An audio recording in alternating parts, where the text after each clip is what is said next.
My daughter told me I was too poor to attend her dream wedding at the prestigious Rosewood Manor.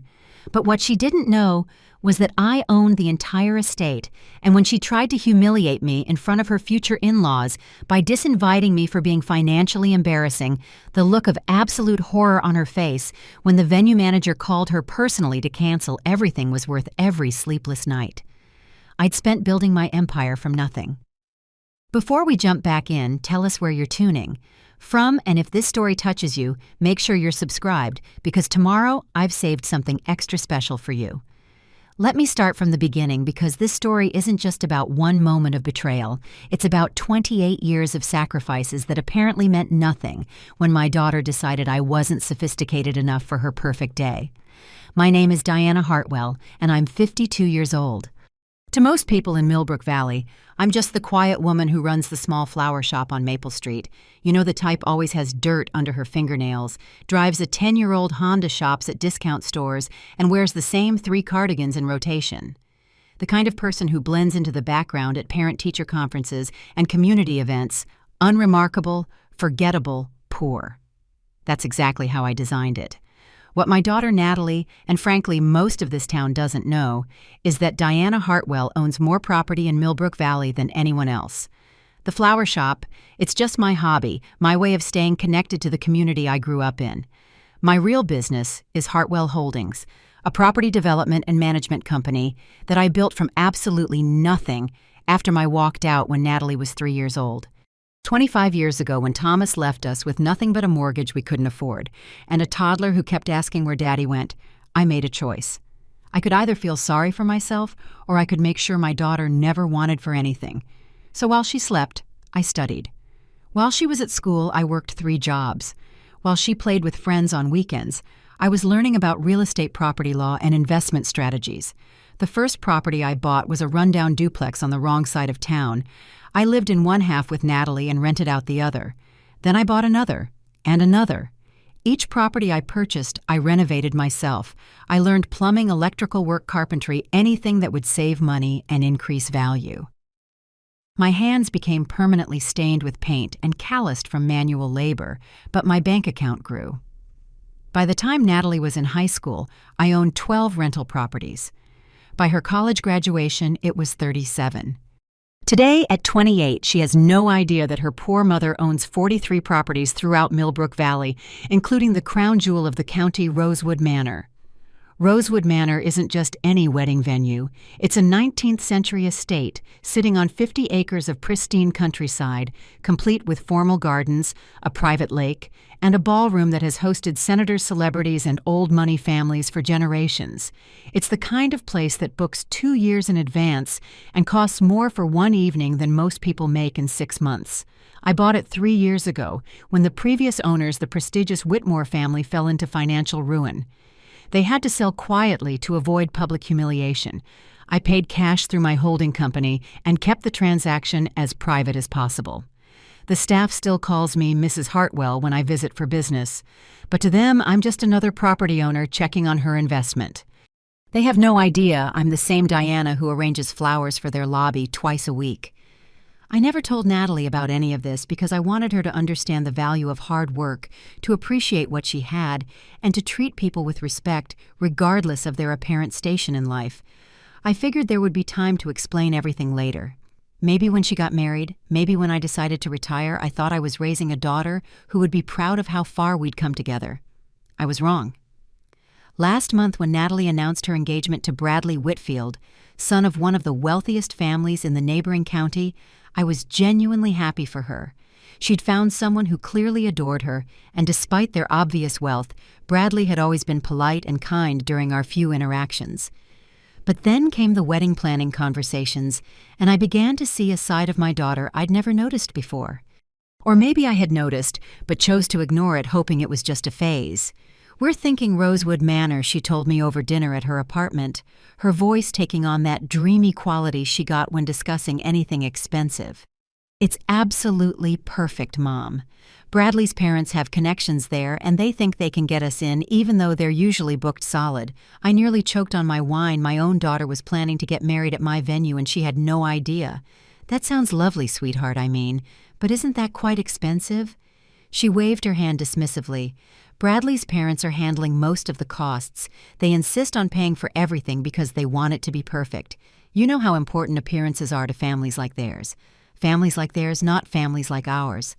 Of course, I said carefully, I'd like to contribute something to my daughter's wedding. That's when her expression changed. The dreamy look vanished, replaced by something that made my stomach clench with dread.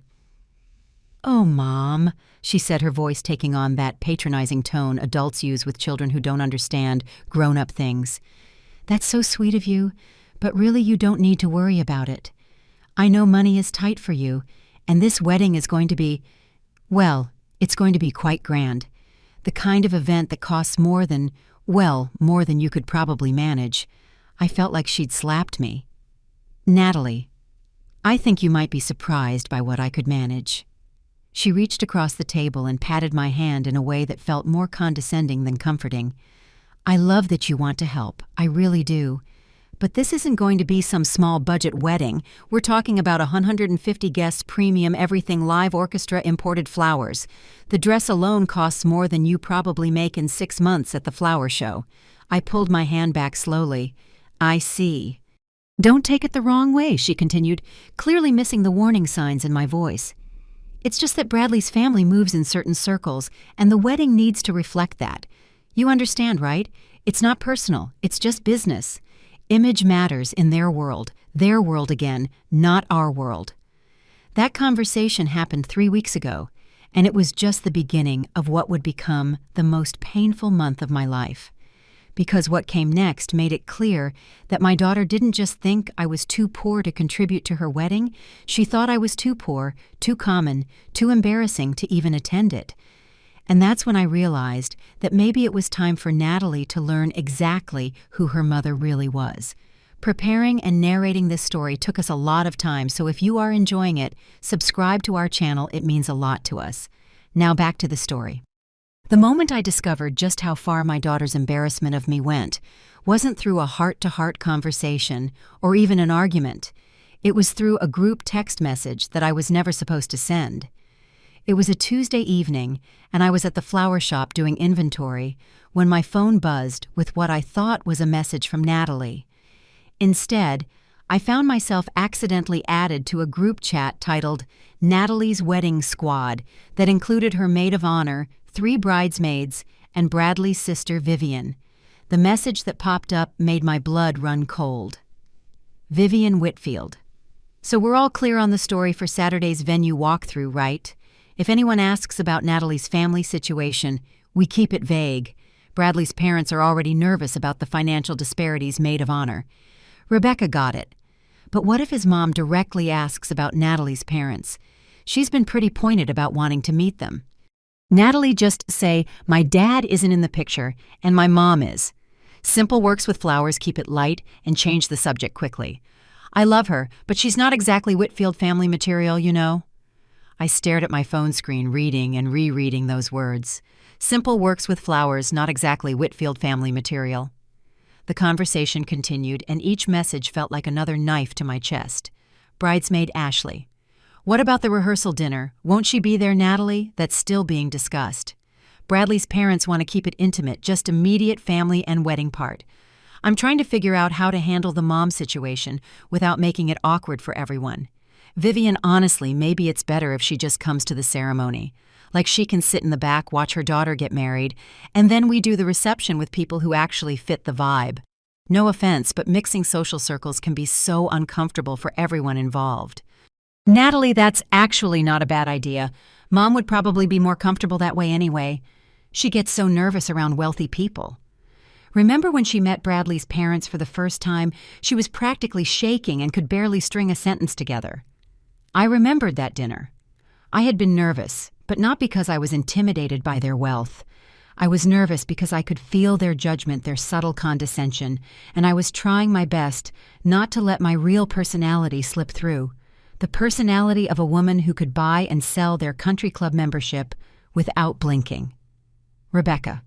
So she's definitely not coming to the reception. Natalie, I mean, how could she? The reception is going to be at Rosewood Manor. Do you know what that place costs per person? It's literally more than she makes in a month. She wouldn't even know which fork to use or how to talk to the other guests. It would be mortifying for everyone. I had to set my phone down and take several deep breaths. My own daughter was discussing my exclusion from her wedding reception like it was a kindness, like she was protecting me from my own inadequacy. Ashley. But won't people ask where the mother of the bride is during the reception? Natalie, we'll just say she had to leave early, family emergency or something. Honestly, most of Bradley's family won't even notice. They don't exactly move in circles where they'd expect to socialize with people like my mom. People like my mom. I scrolled up to see if there were earlier messages I'd missed, and what I found made everything so much worse. The conversation had started 3 days earlier. Natalie, okay girls, I need to talk through something that's been stressing me out. Bradley's family is paying for this entire wedding, and his mother has been making comments about wanting to meet my people and understand my background. Vivian, what kind of comments, Natalie? Just you know how Mrs. Whitfield is. She's very particular about family lineage and social standing. She keeps asking about my mother's family, what they do, where I get my refined tastes from. I've been vague, but I think she's starting to suspect that my background isn't as polished as Bradley might have led them to believe. Rebecca, what did you tell them, Natalie? I've been emphasizing my education, my job at the marketing firm, my apartment in the nice part of town. But the truth is, if Mrs. Whitfield meets my mom and sees how she lives, how she dresses, the way she talks, I'm worried it might change how they see me. Ashley, but your mom seems sweet. Natalie, she is sweet, but sweet doesn't cut it in the Whitfield world. These people summer in the Hamptons and winter in Aspen. They think a weekend getaway means flying to Paris. My mom drives a Honda with a dent in the side, and her idea of fine dining is Olive Garden. Can you imagine her trying to make conversation with people who own horses and yachts? Actually, I thought I could imagine it quite well. I'd done it before many times in boardrooms and at high-end property negotiations. The difference was that in those settings, I wasn't pretending to be someone I wasn't. Vivian, so what's the plan? You can't hide her forever. Natalie, I'm thinking minimal exposure. She comes to the ceremony, sits with some of my distant relatives in the back, watches me walk down the aisle, maybe takes a few photos, then she can head home before the reception. I'll tell everyone she wasn't feeling well or had another commitment. Rebecca, won't she be hurt by that? Natalie, she'll understand. Mom's always been realistic about her place in the world. She knows she's not comfortable in fancy settings, and she wouldn't want to embarrass me or make anyone else uncomfortable. This way, she gets to see me get married, and I don't have to worry about her accidentally saying something inappropriate or wearing something that doesn't fit the dress code. My hands were shaking as I scrolled through message after message of my daughter systematically planning my humiliation. But it was the most recent message sent, just an hour before I'd been accidentally added to the group, that broke my heart completely. Natalie, you guys are the best for helping me figure this out. I just want everything to be perfect, and having to worry about my mom fitting in was honestly keeping me up at night. This way, I can just focus on marrying the man of my dreams at the most beautiful venue in the county without any complications, the most beautiful venue in the count. My venue. The venue where I'd spent 3 years carefully restoring every inch of original woodwork, where I'd personally overseen the renovation of the kitchen and the installation of the sound system, where I'd walked through every room planning how to make it the perfect setting for exactly this kind of event. My daughter, my only child, the person I'd built this entire empire for, was planning to exclude me from celebrating the most important day of her life at the very place I'd created as a legacy for her future. I sat there in my little flower shop, surrounded by the simple, honest work that had become my cover story, and realized that I'd raised a strange. Somewhere along the way, the little girl who used to help me plant flowers and who cried when other kids made fun of my work clothes had grown into a woman who was ashamed of everything I'd sacrificed to give her a better life. But what hurt most wasn't her embarrassment. It was the casual cruelty of it all, the way she'd discussed my exclusion like it was a logistics problem to solve, rather than the devastating rejection of the person who'd loved her unconditionally for 28 years. I took a screenshot of the entire conversation before removing myself from the group chat.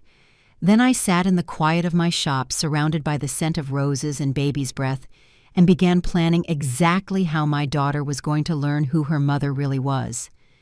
Because if Natalie wanted a wedding at Rosewood Manor without any complications, I was more than happy to arrange that for her. After all, I was the owner, and it was time she learned that some complications are harder to eliminate than others. I didn't sleep that night. By 3 a.m., I was sitting at my kitchen table with a cup of coffee that had gone cold hours ago, staring at the screenshots of that group chat conversation. Every time I read those messages, a new detail cut deeper. The casual way Vivian had suggested I sit in the back, the clinical precision with which Natalie had planned my exclusion, the assumption that I would simply accept whatever scraps of my daughter's wedding day she deemed appropriate to throw my way. But what bothered me most was how confident they all seemed, that I would never find out, how certain Natalie was that her simple mother would just grateful for whatever minimal involvement she allowed. By sunrise, I had made my decision. I wasn't going to confront her about the group chat, not yet. Instead, I was going to give her the opportunity to tell me the truth herself. I was going to see if my daughter would look me in the eye and lie to me about my own exclusion. I called her Thursday morning, my voice carefully neutral. "Sweetheart, I was thinking about the wedding planning, and I realized we haven't really talked about my role in everything. When is the venue walkthrough? I'd love to see Rosewood Manor." There was a pause that lasted just a beat too long. "Oh, Mom, that's this Saturday, but it's really just for the wedding party, and Bradley's parents, boring logistical stuff, nothing you'd be interested in. Lie number one, of course I'd be interested. It's my daughter's wedding venue." Well, the thing is, they limit how many people can come on these tours, insurance liability or something. And Bradley's parents are bringing their wedding planner, and she's bringing her photographer to scout lighting. Her voice was getting higher the way it always did when she was making things up. It's going to be really crowded and chaotic. Lie number two. What about the rehearsal dinner then? When should I plan to be there? Another pause longer this time. "Actually, Mom, we've decided to keep the rehearsal dinner really small, just immediate family and the wedding party. You know how Bradley's parents are about intimate gathering." Lie number three, and the most painful one, because she was excluding me from immediate family. "Natalie," I said quietly, "am I invited to your wedding reception?" The silence that followed was so long I checked to make sure the call hadn't dropped. "Of course you're invited, Mom. Why would you even ask that?" But her voice had changed. It was the careful, measured tone she used when she was trying to control a conversation. "I'm asking because I want to understand what my role is in all of this. It feels like I'm being kept at arm's length from everything. You're being dramatic. You're my mother, of course you're included." "Included how exactly?" "Because it sounds like I'm not welcome at the venue tour, not welcome at the rehearsal dinner, and you've been vague about everything else." I heard her take a deep breath, and when she spoke again, her voice had taken on that patronizing tone I'd come to dread. "Look, Mom, I think maybe we need to have an honest conversation about expectations here." "I think we do. The truth is this wedding it's a big deal. Bradley's family has certain standards, certain ways of doing things, and I need everything to go perfectly, because this isn't just about one day, it's about how his family sees me, how they accept me into their world, and how do I fit into that?" Another part, well, that's what I'm trying to figure out. I mean, you'll be at the ceremony, obviously, and we'll take beautiful family photos, but the reception is going to be very formal, very upscale, the kind of event where people talk about politics and business things you might not be comfortable with. There it was. Not that she wouldn't be comfortable having me there, that I wouldn't be comfortable being there. You think I can't handle a formal dinner party? It's not that simple, Mom. These people, they're different from us. They talk about their vacation homes in Europe and their children's private schools and their stock portfolios. What would you even talk to them about? Flower arrangements. The dismissiveness in her voice when she said flower arrangements hit me like a physical blow. She had no idea that I'd sat in boardrooms with people exactly like the Whitfields negotiating deals worth millions of dollars. No idea that I probably had more money in my stock portfolio than most of her precious guests had in their entire net worth. So what exactly are you proposing? I'm proposing that we be realistic about what works for everyone. You come to the ceremony, we take some lovely photos, and then you can head home before the reception gets into full swing. That way, you get to see me get married, but you don't have to sit through hours of small talk with people you have nothing in common with. And this was your idea. It's what makes the most sense." Her voice was getting defensive now. "Mom, I'm trying to protect you here. Do you really want to spend 4 hours making awkward conversation with people who summer in Martha's Vineyard? You'd be miserable." Would I be miserable, or would you be embarrassed? The question hung in the air like a blade. That's not fair, isn't it? Because it sounds like you've decided that your poor, simple mother who works with flowers isn't sophisticated enough for your new family. I never said that. You didn't have to say it, but I'd like to hear you say what you do mean. Clearly no dancing around it. I could hear her breathing on the other end of the line, and I knew she was trying to figure out how to say what she really meant without sounding as cruel as she actually was being. "Fine, you want honesty. The truth is that Bradley's family operates in a very specific social circle. They have expectations about the kind of people they associate with. And while I love you and while you've done your best to raise me, the reality is that you're not. You don't have the background or the education or the social graces that would make you comfortable in their world.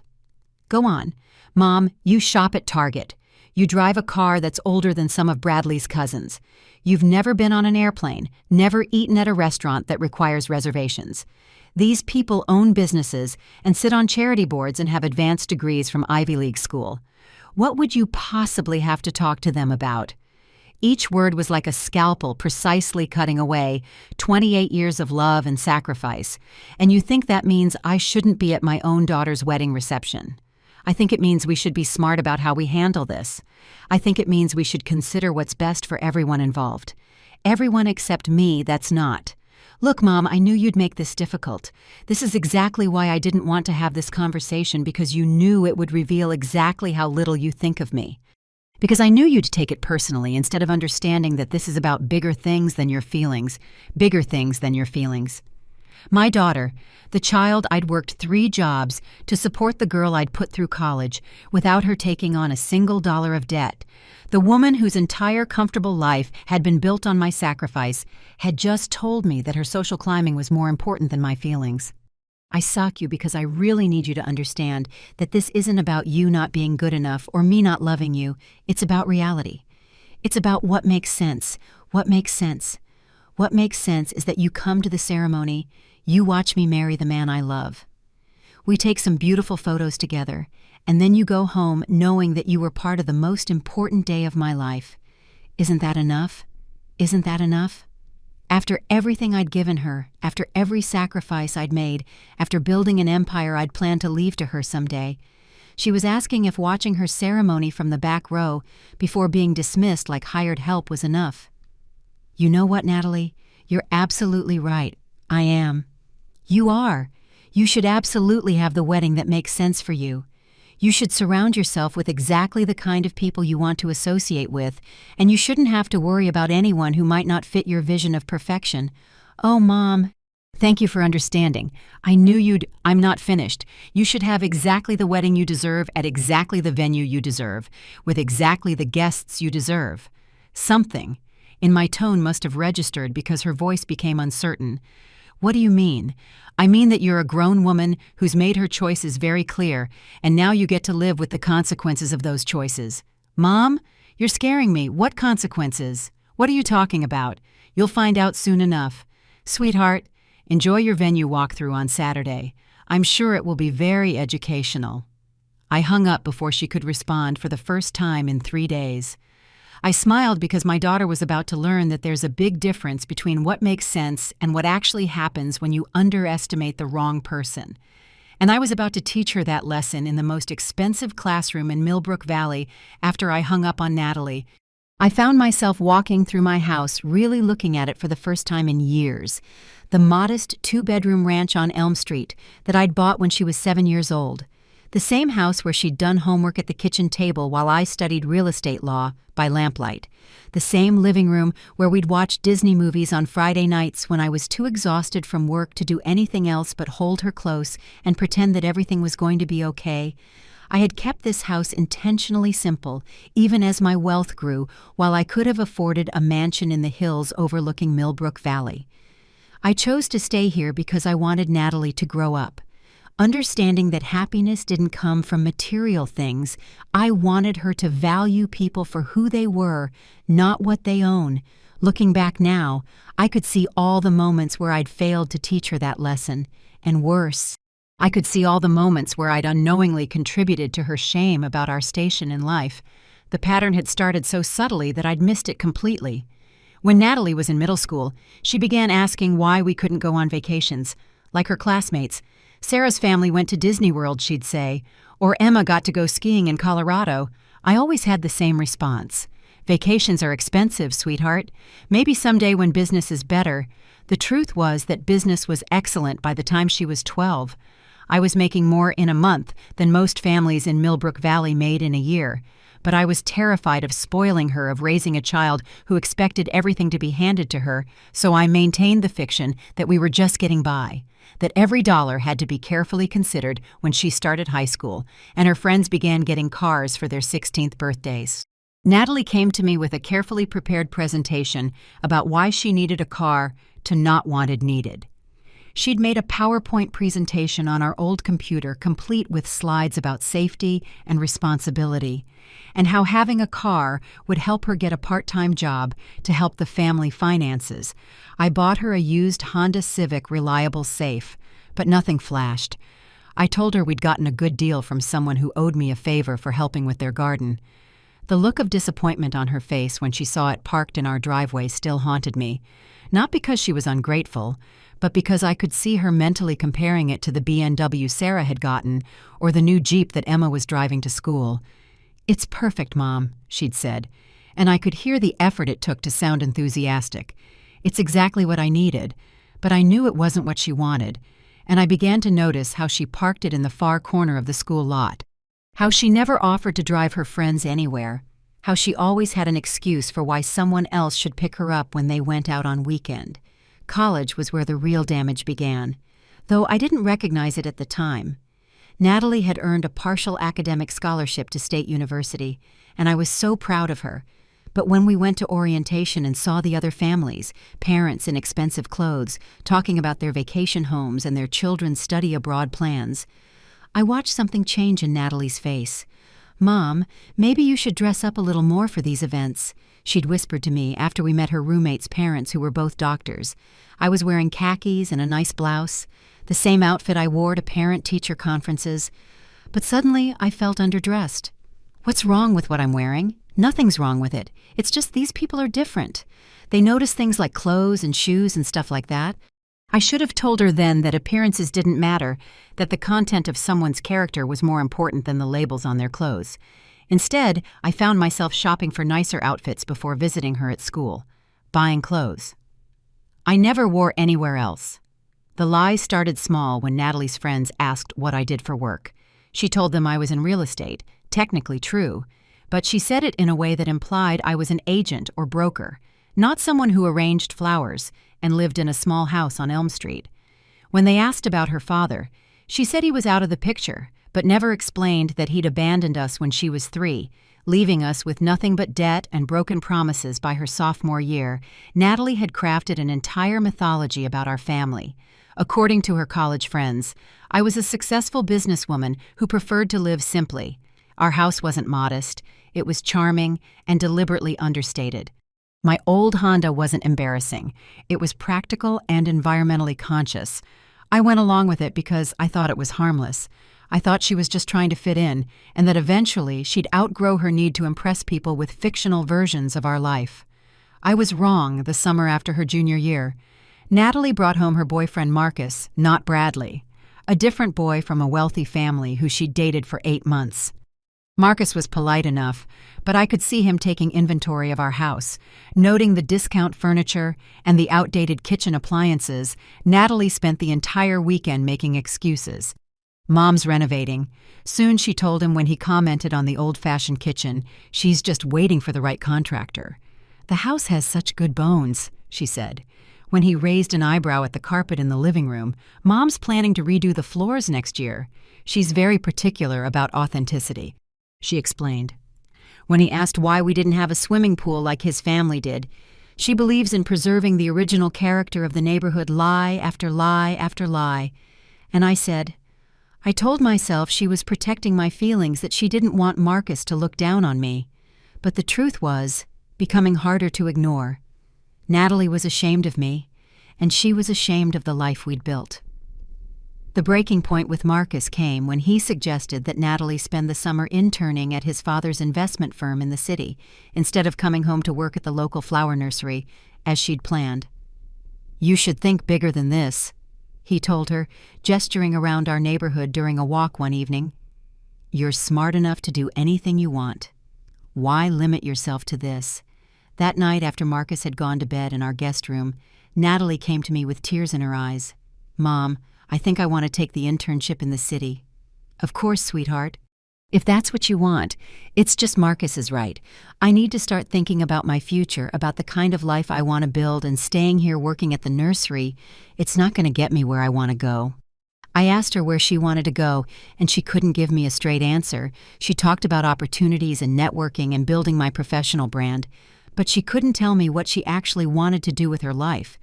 What she could tell me very clearly was what she didn't want. She didn't want to be associated with small-town life, with manual labor, with the kind of simple existence that had defined our family. Marcus and Natalie broke up the following semester, but the damage was done.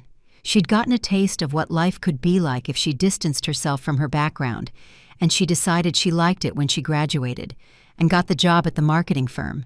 She moved to the nicest apartment complex in town. The kind of place with a fitness center and a doorman and granite countertop. She furnished it with expensive things, wore designer clothes, and began cultivating an image of sophistication that had nothing to do with the girl who used to help me plant marigolds in the front yard. And through it all, I supported her, not just emotionally, but financially. When she couldn't afford the security deposit on the apartment, I covered it. When her student loan payments were straining her budget, I helped with those too. When she wanted to buy a new car to maintain her professional image, I co-signed the loan every time she needed money. I was there, and every time I showed up to help, I could see her hoping that none of her neighbors would see me. The woman in the sensible shoes and the practical clothes who drove an old Honda, and clearly didn't belong in her carefully constructed new world. But I kept helping because she was my daughter. And because I thought that eventually she'd realize that I was proud of her success, that I didn't need her to be ashamed of where she came from.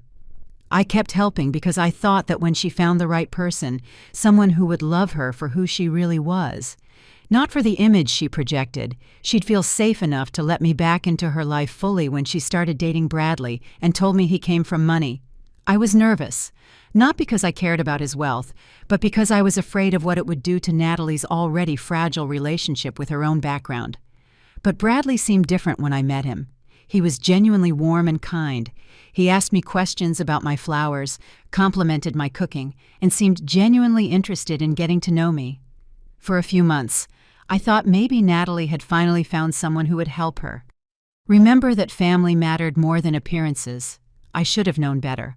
Because the closer Natalie got to the Whitfield family, the more desperate she became to prove that she belonged in their world, and the more desperate she became to prove that the more she needed to distance herself from anything that might suggest otherwise.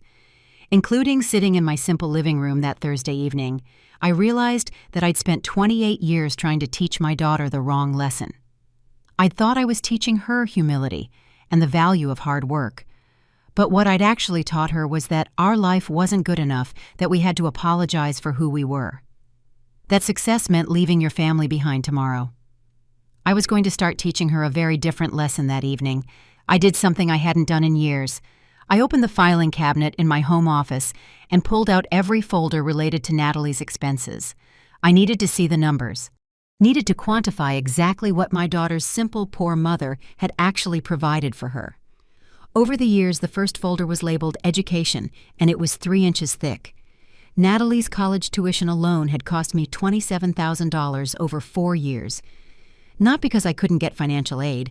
Our family income was low enough on paper that she qualified for significant assistance, but I had quietly supplemented every scholarship, every grant, every loan she received, so that she would graduate debt-free while her classmates were taking out tens of thousands in student loans. I was making payments directly to the university's accounting office from a separate bank account she knew nothing about. The receipts told a story that made my chest tight with a mixture of pride and bitter iron. Her dormitory fees upgraded from the basic shared room to a private suite because she'd mentioned feeling claustrophobic sharing space the study abroad program in France.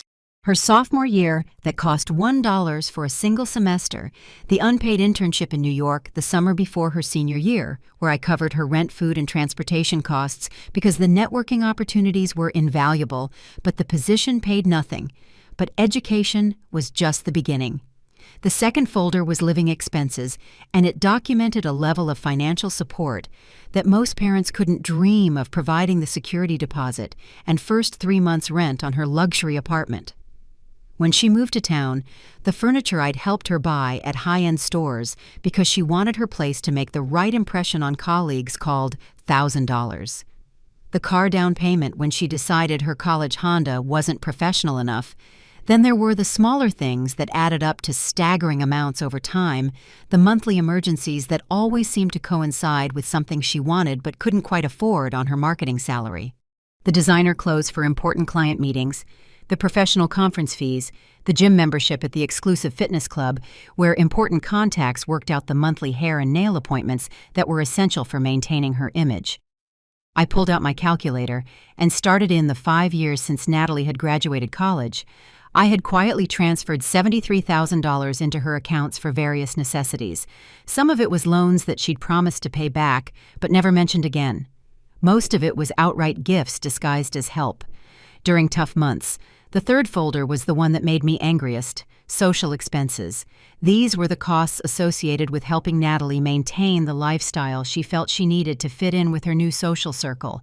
The vacation to Napa Valley with her college friends that she couldn't afford but couldn't miss because everyone would notice if she wasn't there. $3, $200. The bridesmaid dress for her coworker's wedding that cost more than most people spent on their entire wardrobe. In a year, the housewarming party she threw when she moved to the luxury apartment complete with catered food and an open bar. My personal favorite was the receipt for her networking wardrobe, $500 spent in a single shopping trip because she'd been invited to a charity gala and needed something appropriate for that level of event. When I'd questioned whether one dress really needed to cost $1 or $200, she'd explained that it wasn't just about the dress, it was about the confidence that came from knowing she looked like she belonged. The irony was suffocating. I had been funding her efforts to distance herself from me. But the fourth folder was what broke my heart completely. Wedding fund. I had started this folder 8 months ago, the day after Natalie had called me breathless with excitement to tell me that Bradley had proposed, even before she'd asked for any help. Even before I knew what kind of wedding she wanted, I had opened a separate savings account and begun setting aside money for her special day. The plan had been simple. I would quietly cover whatever expenses the Whitfield family didn't handle, ensuring that my daughter could have the wedding of her dreams without any financial stress. I had already saved $45,000, and I'd been prepared to add more as need. The folder contained printouts of venue costs. I'd researched catering estimates, photography packages. I had spreadsheets comparing florists and musicians and wedding cake designer.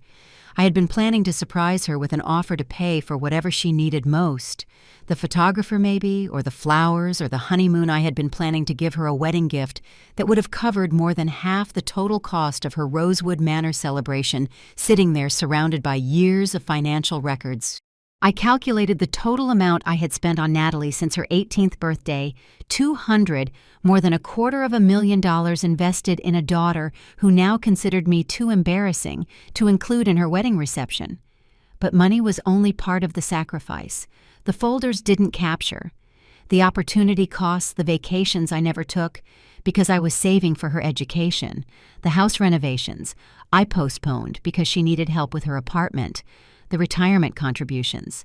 I skipped because she was having a difficult month financially. They didn't document the social costs either, the times I'd turned down invitations to events because I was working extra hours to afford her expense, the friendships I'd let fade because I was always too busy or too tired from maintaining the dual life of successful property owner by day and struggling single mother by night.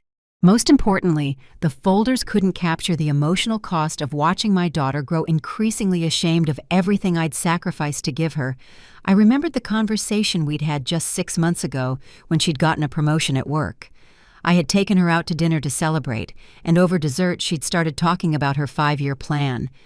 "I want to really establish myself in this industry," she'd said. "Eyes bright with ambition, build the right relationships, get invited to the right events, position myself for bigger opportunities." "That sounds wonderful, sweetheart. What kind of opportunities?" "There's talk of opening a new branch office, maybe in the state capital, or I might look into moving to a larger firm entirely, somewhere with more prestige, better clients." "And what about personal goals?" "Marriage, family, a home." She'd smiled and reached across the table to squeeze my hand. "That's the beautiful thing about my relationship with Bradley. His family has connections everywhere. If we get married, I'd have access to a whole network of opportunities I could never reach on my own. If we get married. Not when. If." And she'd talked about his family's connections, not his love, or their compatibility, or their shared dreams for the future. "What about me?" I'd asked, trying to keep my voice light. "What's my role in this 5-year plan?" "Oh, Mom, you'll always be important to me. But you have to understand, I'm building something bigger than just our little family. I'm creating a life that has real influence, real impact. And sometimes that means making difficult choices about which relationships to prioritize. She'd been telling me then that I was becoming expendable, and I'd been too naive to understand. I pulled out one more folder, one I'd never shown to anyone: property portfolio future plans. This folder contained the legal documents that would transfer ownership of all 43 properties to Natalie. Upon my death, the business succession plan that would make her the sole heir to Hartwell Holdings, the financial projections showing that she would inherit an estate worth approximately $12 million. I had spent 15 years building this empire with one goal: ensuring that my daughter would never have to struggle. The way I had struggled, she would inherit not just money, but passive income streams that would provide her with financial security for the rest of her life. And she had no idea any of it existed. The daughter who thought I was too poor to attend her wedding reception was actually the heir to one of the largest property portfolios in the county. The woman who worried that I couldn't afford to contribute to her wedding had been working herself to death to build her a fortune. The girl who was ashamed of her mother's simple life was about to inherit an empire that had been built entirely through the kind of hard work she now found embarrassing. I closed the folders and sat back in my chair, staring at the evidence of 28 years of love. Sacrifice and planning. Every dollar in those files represented time I'd given up, risks I'd taken, dreams I'd deferred. Every receipt was proof of how much I'd been willing to sacrifice for my daughter's happiness, and in return, she had decided I wasn't good enough to celebrate the most important day of her life. But as I sat there in my home office, surrounded by the documentation of everything I'd built for her, I realized something important. I didn't just have the power to withdraw my financial support going forward. I had the power to show her exactly what she'd been taking for granted all along. Tomorrow, Natalie and the Whitfield family were going to tour Rosewood Manor, the venue she was so excited to celebrate at. They were going to walk through the gardens. I'd restored the ballroom, I'd renovated the kitchen, I'd equipped with state-of-the-art appliance. They were going to plan their perfect wedding at the most prestigious venue in the county, and they were going to do it without having any idea that they were walking through my property, planning their celebration in my building, relying on my staff to make their dreams come true. But that was about to change, because it was time for my daughter to learn that the woman she considered too poor and too embarrassing for her wedding was actually the only reason her dream wedding was possible in the first place. Friday morning arrived with the kind of crisp autumn air that made Rosewood Manor look like something out of a fairy tale. I knew this because I was there at 7 a.m., not as Natalie's embarrassing mother, but as Diana Hartwell, property owner, conducting my monthly inspection with my venue manager, Patricia Miller.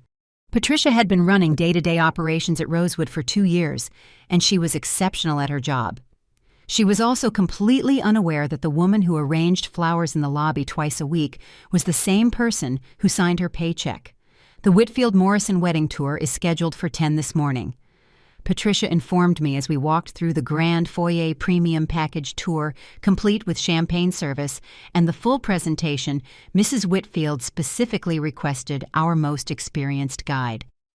Of course, and what do we know about this particular bride? Patricia consulted her tablet. Natalie Morrison, 28 years old, works in marketing. The groom's family is handling most of the financial arrangements. Apparently, the bride's family situation is limited. According to the notes from Mrs. Whitfield's initial inquiry, the bride comes from a more modest background, single mother, small business owner, Mrs. Whitfield was very specific about wanting to ensure the tour focused on what the Whitfield family could provide, rather than putting any pressure on the bride's family for contributions they might not be able to make. I felt a familiar burn in my chest. Even the venue staff had been briefed on my supposed inadequacy. I see. And what's our booking situation for their preferred date completely open? In fact, we had a cancellation just last week for that exact weekend. The Pemberton family had to postpone their daughter's wedding due to a family emergency.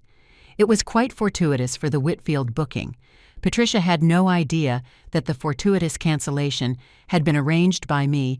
The moment I learned about Natalie's wedding date, the Pembertons had been graciously accommodated at our sister property in the next county with a significant discount as compensation for the inconvenience.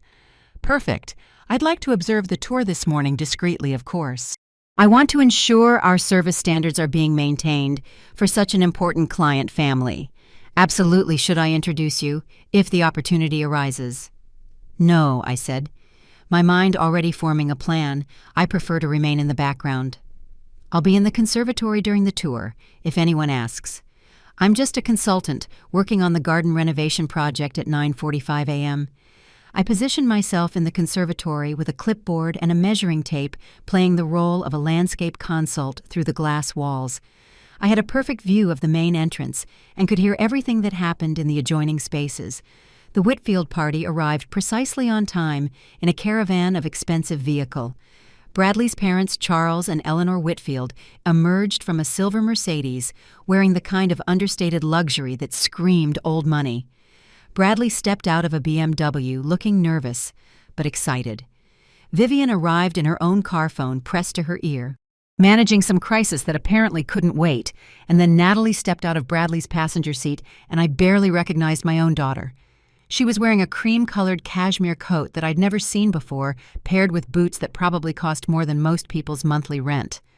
Her hair had been styled in an elaborate updo, and she carried herself with a practiced elegance that looked both natural and completely foreign to the girl who used to help me weed flower beds in old jeans and sneakers. But it was her expression that broke my heart.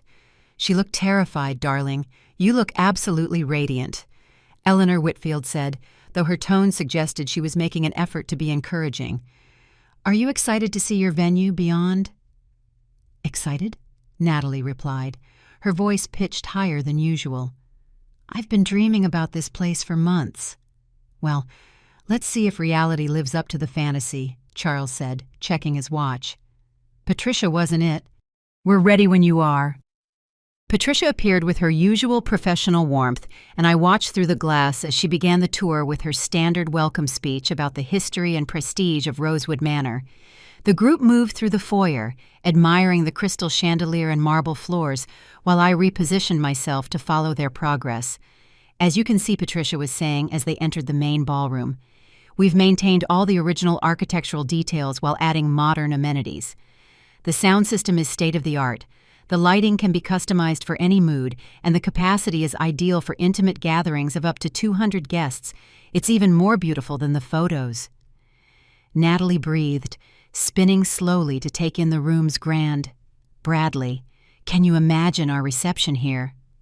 It's perfect, sweetheart, Bradley replied. But I could see him watching his parents' reactions. More than admiring the space, Eleanor was examining the moldings with a critical eye. The restoration work is quite impressive. Do we know who handled the renovation? I'd want to ensure they used historically appropriate materials. The current owner spared no expense on authenticity, Patricia replied smoothly. Every detail was researched and executed to museum quality.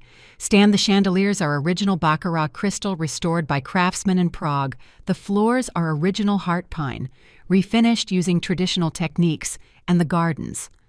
Charles asked the photos suggest quite extensive. 50 acres of designed landscape, including formal gardens, a rose garden, walking trails, and a private lake, perfect for wedding photography. Shall we see them next? As the group moved toward the garden entrance, I heard Vivian whisper something to Natalie that made my blood run cold. "You're so lucky. Bradley's parents are paying for all this. Can you imagine if you had to ask your mother to contribute to something like this? She'd probably have a heart attack just seeing the price list." Natalie's laugh was forced. Mom doesn't really understand this kind of thing anyway. She's more comfortable with simpler events. "Well, it's probably for the best that she won't be at the reception," Eleanor said, apparently having caught the tail end of their conversation. These kinds of formal events can be overwhelming for people who aren't accustomed to them. I'm sure she'll be perfectly happy watching the ceremony and then heading home to whatever it is she does. "Mom keeps herself busy with her flowers," Natalie said, and I could hear the dismissiveness in her voice. She's really found her niche there. Found her niche like arranging flowers was some kind of consolation prize for not being sophisticated enough for real success. The group moved outside and I followed at a distance, pretending to examine the hedge installations while listening to their conversation. "Continue, the rose garden is spectacular," Bradley was saying. "Natalie, didn't you say your mother grows flowers? Maybe she'd appreciate seeing this." There was an uncomfortable pause before Natalie responded. "Oh, Mom's more of a practical garden. She grows the kinds of flowers they sell at grocery stores. This is more artistic. Well, perhaps she could provide some of the simpler arrangements Eleanor suggested for the guest bathrooms or something. It would be a nice way to include her with overwhelming the overall design. Aesthetic, guest bathroom flowers. Eleanor Whitfield was suggesting that my contribution to my daughter's wedding could be providing discount flowers for the toilets."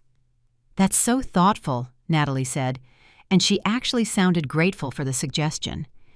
"I'm sure Mom would love to feel useful, like I was some kind of charity case who needed to be thrown scraps to maintain my dignity."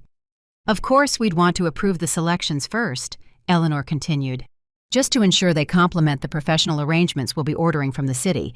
Can't have clashing aesthetics, absolutely." Natalie agreed quickly.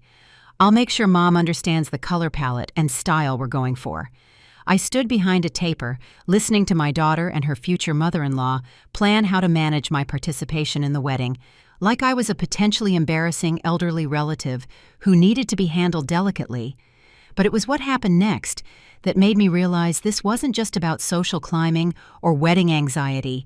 This was about something much deeper and more damaging. "Speaking of family," Charles said as they approached the lake, "we should discuss the seating arrangements for the ceremony. I assume your mother will want to sit in the front row." "Actually," Natalie said carefully, "I was thinking she might be more comfortable toward the back. You know, where she can make a quiet exit if she needs to. Big crowds make her nervous. And I wouldn't want her to feel trapped if she gets overwhelmed. Nervous needs to make a quiet exit."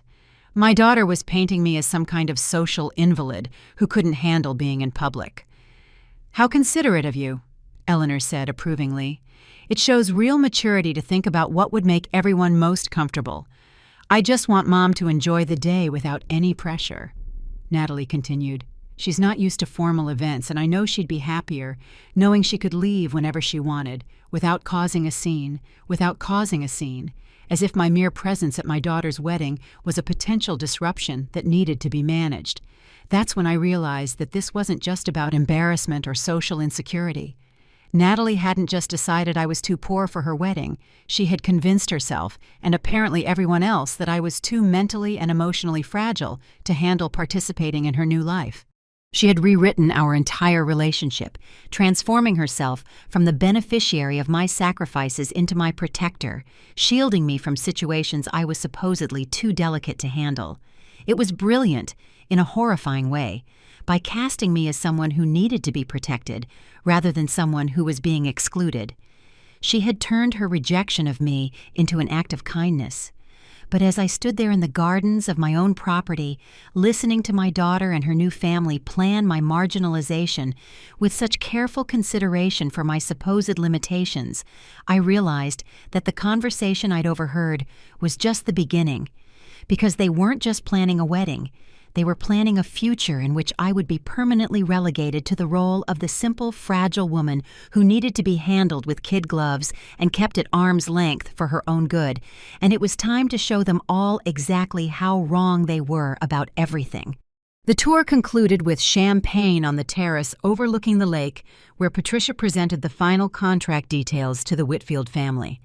I remained hidden behind the garden wall, close enough to hear every word of what would become the conversation that changed everything. The total package, including the ceremony, space reception hall, catering for 150 guests, and basic florals comes to $48,000, Patricia explained. Sliding the elegant folder across the wrought iron table, a 50% deposit, secures your date with the balance due.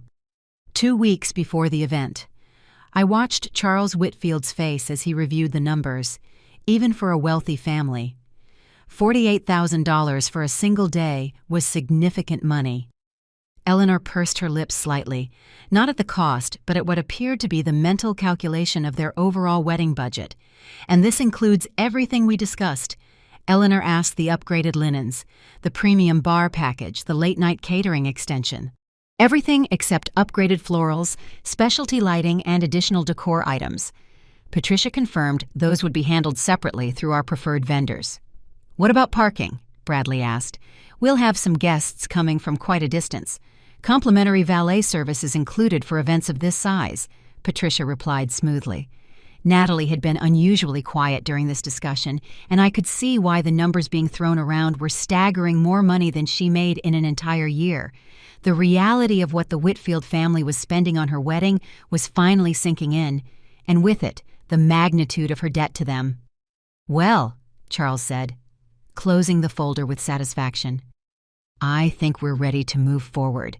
This seems like exactly what we envisioned for Bradley and Natalie's special day."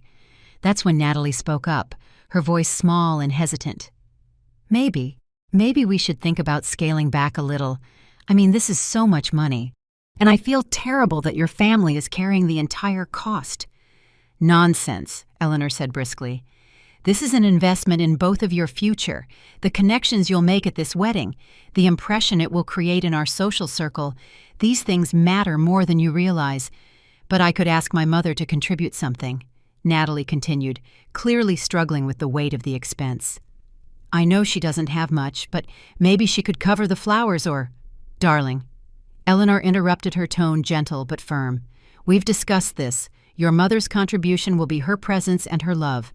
That's what matters. Besides, coordinating payments from multiple sources just complicates everything unnecessarily, Mrs. "Whitfield is right," Vivian added. "It's better to keep the financial arrangement simple, especially when dealing with different economic situations." They were being kind about it. But the message was clear. My supposed poverty was too complicated to integrate into their streamlined wedding planning. "I just hate feeling like I'm not contributing anything," Natalie said. And for a moment, she sounded like the little girl who used to insist on helping with every household chore. "You're contributing the most important thing," Bradley said, reaching for her hand. "You're contributing yourself. That's all I need." It was a sweet moment, and under different circumstances, I might have been touched by my future son-in-law's romantic sentiment, but what happened next destroyed any warm feelings I might have harbored toward this family. Besides, Charles added with a chuckle, "It's not as if your mother could actually afford to contribute meaningfully to something like this. What does she make from that little flower shop? $20,000–$30,000 a year? This wedding costs more than she probably earns in 2 years, probably more, like 3 years." Eleanor agreed. "I mean, how much can someone possibly make arranging flowers for local events? It's sweet that she's found something she enjoys. But let's be realistic about the financial implications." I felt my hands clench into fists. They were sitting on my property, drinking champagne. I'd paid for planning a wedding in a capacity as if they had any idea what they were talking about, but it was Natalie's response that pushed me over the edge. "You're probably right," she said, her voice carrying a note of what sounded almost like relief. "Mom's always been very practical about money. She's never been interested in expensive things or fancy events. I think she'd actually be more comfortable knowing that she doesn't have to worry about any of the financial aspects. More comfortable. She was making my exclusion from the financial planning sound like a favor she was doing for me. It's actually kind of perfect, Natalie continued, warming to her theme. Mom can just focus on enjoying the day without any stress about costs or planning details. She can just show up and watch her daughter get married without having to worry about anything else. Just show up like I was a guest at my own daughter's wedding rather than one of the important people in her life. That's very wise, Eleanor said approvingly. There's something to be said for keeping things simple for people who aren't accustomed to managing complex events. People who aren't accustomed to managing complex events. I managed a multi-million-dollar property portfolio with 43 different tenants, coordinated renovations across multiple states, and had personally overseen the restoration of the historic mansion they were currently sitting. But sure, I probably couldn't handle the complexity of contributing to a wedding. Should we sign the contract? Then? Bradley asked clearly, eager to finalize the details. Actually, Patricia interjected, there is one small administrative detail I should mention. Our insurance requires that we have updated emergency contact information for immediate family members of both the bride and groom, Mrs. Morrison. I'll need your mother's current address and phone number for our file. Of course, Natalie said, rattling off my information. Without a second thought, Patricia made notes on her tablet, then looked up with a professional smile. And just to confirm the address you've given me, that's 2047 Elm Street, the small blue house near the elementary school. That's right, Natalie confirmed, and I could hear the slight embarrassment in her voice, even as she tried to sound casual. Lovely neighborhood, Patricia said diplomatically. Very authentic. Authentic. That was code for old and modest in real estate speak, and everyone at the table understood the translation. Mom's lived there for over 20 years, Natalie said, as if longevity somehow compensated for the lack of prestige. She really loves the simplicity of it. The simplicity of it. My daughter was apologizing for my house to people who had no idea that I owned properties worth more than their entire investment portfolio. Well, Charles said, standing up and extending his hand to Patricia, I think we're ready to make this official. When can we schedule the next walkthrough with the catering team as the group began discussing logistics for the next phase of planning? I quietly slipped away from my hiding spot behind the wall. I had heard enough, more than enough. I walked back to my car, the old Honda that had become a symbol of everything my daughter found embarrassing about me, and sat in the driver's seat for several minutes, just breathing 28 years of sacrifice, of building something meaningful, of creating a legacy that I'd planned to share with my daughter when the time was right. And she had just spent an hour apologizing for my existence to people who thought a $48,000 wedding was a reasonable expense while dismissing my entire life's work as a hobby that earned pocket change. But it wasn't just the money, it wasn't even the wedding. It was the realization that my daughter had become someone I didn't recognize. Someone who would rather invent a fictional version of her mother than admit that she came from working-class roots. Someone who would accept massive financial support from her in-laws while actively preventing her actual mother from contributing, someone who had learned to be ashamed of the very qualities that had built her comfortable life. I had created this monster by hiding my success, by maintaining the fiction of struggle, by allowing her to believe that our modest lifestyle reflected modest means rather than modest values.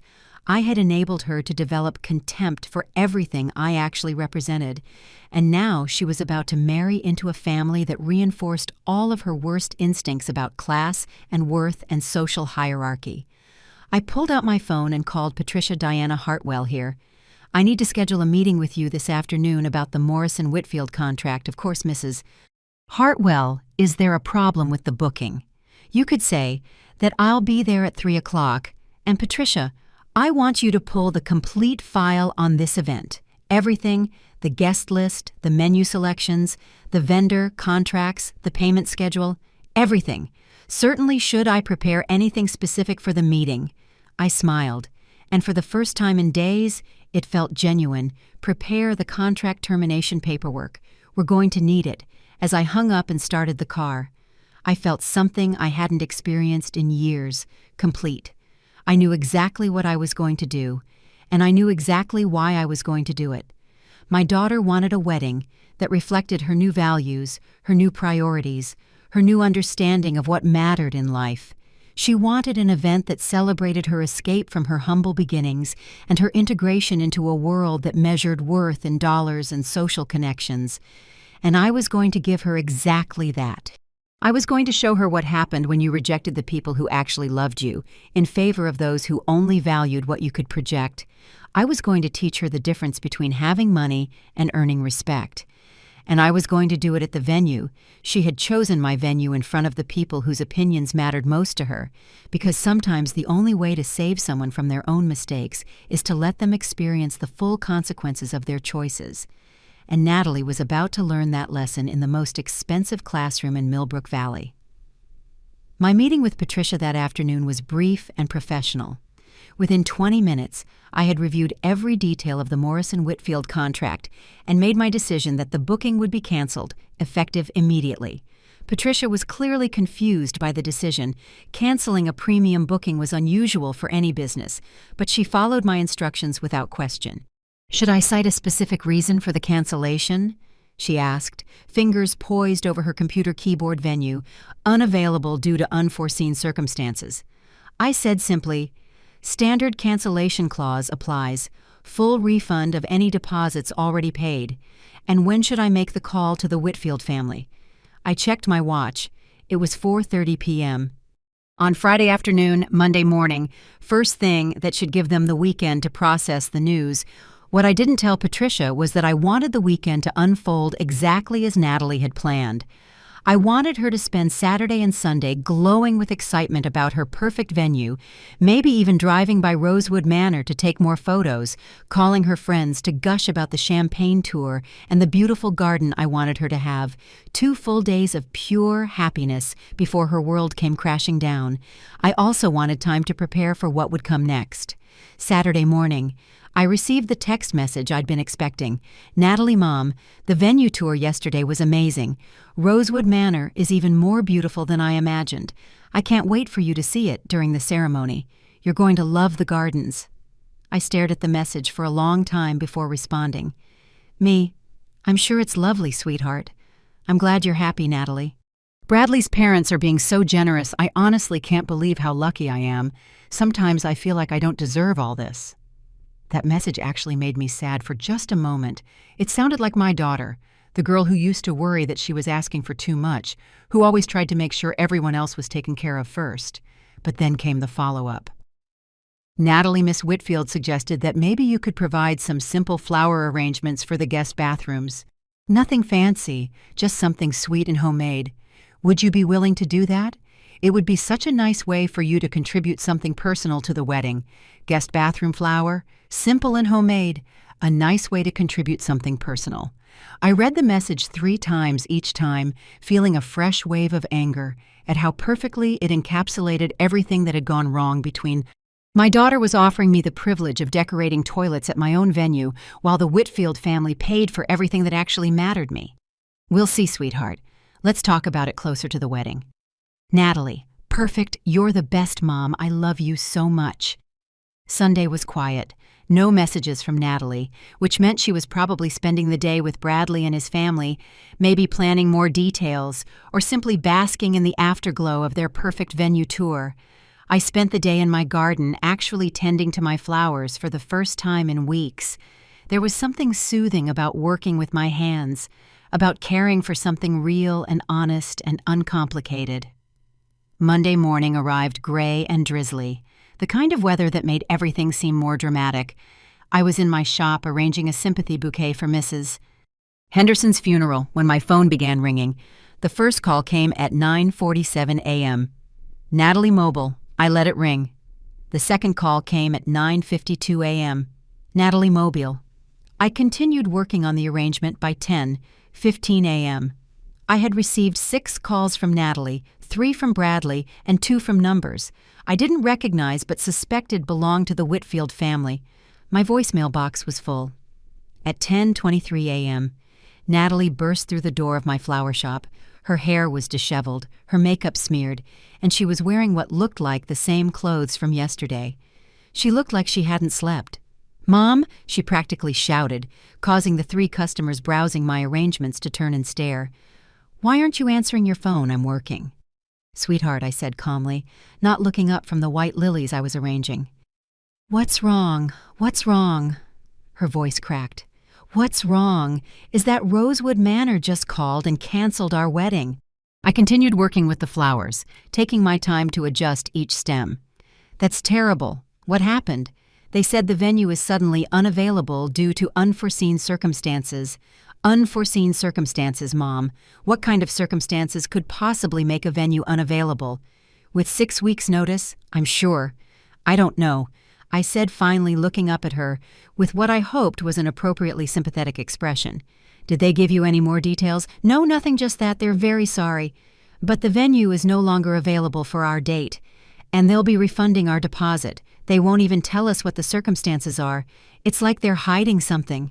She was pacing now, her designer boots clicking against my shop's hardwood floor. The other customers had given up any pretense of shopping and were openly watching the drama unfold. "Maybe there's a structural problem," I suggested. "Old buildings like that often have issues that don't show up until the last minute. Foundation problems, electrical issues, that sort of thing. But they just gave us a tour on Saturday. Everything was perfect, and now 3 days later it's suddenly unavailable." She stopped pacing and stared at me with wild eyes. "Do you think someone outbid us? Someone with more money who wanted the same day?" The irony of that question was almost too much to bear. Someone with more money had indeed taken the venue away from them, just not in the way she imagined. "I don't know how these things work, sweetheart, but I'm sure there are other venues." "Other venues," she interrupted, her voice rising to near hysteria. "Mom, we sent save the dates 3 weeks ago. We've already ordered invitations with Rosewood Manor printed on them, Mrs. Whitfield has called all her friends to tell them about the venue. This isn't just about finding another place. This is about our entire social standing, not her happiness, not her marriage to Bradley, not the celebration of their love, their social standing." "Natalie, I think you might be overreacting." She whirled around to face me. "Fully. Do you have any idea what this means? Do you understand what Bradley's family is going to think? They've already invested so much money, so much time, so much credibility in this wedding. If we can't deliver the venue we promised, if we have to downgrade to some lesser place, they're going to think we're incompetent. They're going to think you're incompetent, or they're going to think I'm too poor to have contributed to securing a decent venue." She blinked at me, startled by the directness of my question. "What? No, that's not what this is about, isn't it? Because it sounds like you're more worried about what the Whitfield family will think of your background than you are about actually getting married. That's not fair, Mom. You don't understand the pressure I'm under. These people have expectations." "What people?" "Natalie, your fiancé, the man who supposedly loves you, or his parents who barely know you." She stared at me for a moment, and I could see her struggling to find the right words. Words that would explain her panic without admitting how much of it was about impressing people whose approval she desperately craved. "Bradley's family has been nothing but generous to us," she said finally. "They've welcomed me into their world. They've paid for everything. They've made me feel like I belong. And now I'm terrified that this venue disaster is going to make them question whether I'm worth all the trouble. And if they decide you're not worth the trouble, what? Then I lose everything," she whispered. And for the first time since she'd stormed into my shop, she sounded genuinely vulnerable. "I lose Bradley. I lose his family. I lose the life we've been planning together. What about the life we built together? What about your actual family?" She looked at me with genuine confusion, as if she couldn't understand why I would bring up our relationship in the context of her current crisis. "Mom, this isn't about you right now. This is about my future, my marriage, your social climbing I finished for her." "That's not what this is," she snapped, but her face flushed red. "Why can't you understand that I want more than what we had growing up? Why can't you support me in trying to build something better because you're not building something better? Now you're building something based on rejecting everything that actually matters. What are you talking about?" Before I could answer, my shop door chimed again. Bradley walked in, looking as frazzled as Natalie, but trying to maintain some semblance of composure. "Morrison," he said, nodding at me politely before turning to Natalie. "I've been looking everywhere for you." My parents want to have an emergency family meeting about the venue situation." "What kind of meeting?" Natalie asked, and I could hear the anxiety in her voice. "They want to discuss our options. Maybe postponing the wedding until we can find a comparable venue. Or maybe scaling back our expectations significantly. Scaling back how Bradley looked. Uncomfortable. They're talking about the country club, or maybe the hotel ballroom. Downtown places that are available on short notice." The look of horror on Natalie's face was almost comical. The country club and hotel ballroom were perfectly nice venues, the kind of places where most people in Millbrook Valley would be thrilled to hold their wedding. But for Natalie, who had been bragging about Rosewood Manor for weeks, they represented a devastating downgrade. "We can't have our wedding at the country club," she said, her voice small and desperate. "Everyone will know we got kicked out of Rosewood Manor. Everyone will know we had to settle." "Maybe," Bradley said gently. "We need to think about what really matters here as long as we're getting married. Does the venue really—" "Yes," Natalie interrupted. "Yes, it matters. Don't you understand this? Wedding is supposed to be the beginning of our life together in your world. If we start with a compromise, if we start by settling for less than what we promised, how is that going to look?" I watched this exchange with fascination. Here was my daughter faced with a man who was trying to remind her about love and commitment, and all she could think about was appearances and social status. "Maybe your mother has some ideas," Bradley suggested, turning to me with a hopeful expression. "Miss Morrison, you know the local venues better than we do." "Is there anywhere else that might work on short notice?" Before I could answer, Natalie jumped in. "Mom doesn't really know about upscale venues, Bradley. She's more familiar with smaller, simpler places. And there—" It was, again, the casual dismissal, the automatic assumption that I couldn't possibly be helpful with anything that mattered. Bradley looked embarrassed by his fiancée's response. "Of course, I just thought maybe she might know of something we haven't considered, actually," I said, setting down my flowers and looking directly at both of them. "I might know exactly what happened to your venue booking." They both turned to stare at me, hope and confusion warring in their expressions. "What do you mean, Natalie?" I smiled and began to enjoy myself for the first time in days. "I mean, that maybe it's time you learned something about the woman you've been so eager to hide from your new family." The silence in my flower shop stretched for what felt like an eternity. Natalie and Bradley stared at me with identical expressions of confusion and desperate hope, while my 3 customers had completely abandoned any pretense of shopping and were watching our family drama unfold like it was their personal soap opera. "What do you mean you might know what happened?" Natalie asked, her voice barely above a whisper. I walked to the front of my shop and flipped the sign from open to closed, then turned the deadbolt. The customers took the hint and filed out through the back entrance, whispering among themselves about what they'd just witnessed. "Sit down," I said, gesturing to the 2 chairs I kept near the register for elderly customers who needed to rest. "Mom, just tell us what you know," Natalie said, remaining standing. "If you have information about why Rosewood Manor canceled on us, I need to hear it right now." I said, "Sit down." Something in my tone must have penetrated her panic because she finally sank into one of the chairs. Bradley remained standing, looking increasingly uncomfortable with the tension crackling between mother and daughter. "Before I explain anything, I said I want to hear you tell me in your own words exactly what you think this wedding means." What? Natalie blinked at me. "Mom, this is not the time for some deep conversation about marriage. We have a crisis here. Our venue is gone. Bradley's parents are having an emergency meeting, and I need to figure out how to fix this before what? Before the Whitfield family decides you're not worth the trouble." Her face flushed red. That's a horrible thing to say, but it's what you're thinking, isn't it? You're not worried about marrying Bradley. You're worried about maintaining your membership in a club that you think will kick you out the moment you show any weakness.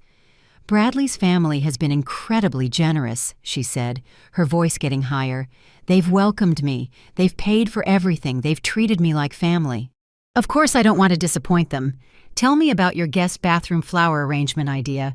The abrupt change of subject clearly threw her. "What does that have to do with anything?" "Humor me." She glanced at Bradley, who was watching our exchange with growing alarm, then back at me. "Mrs.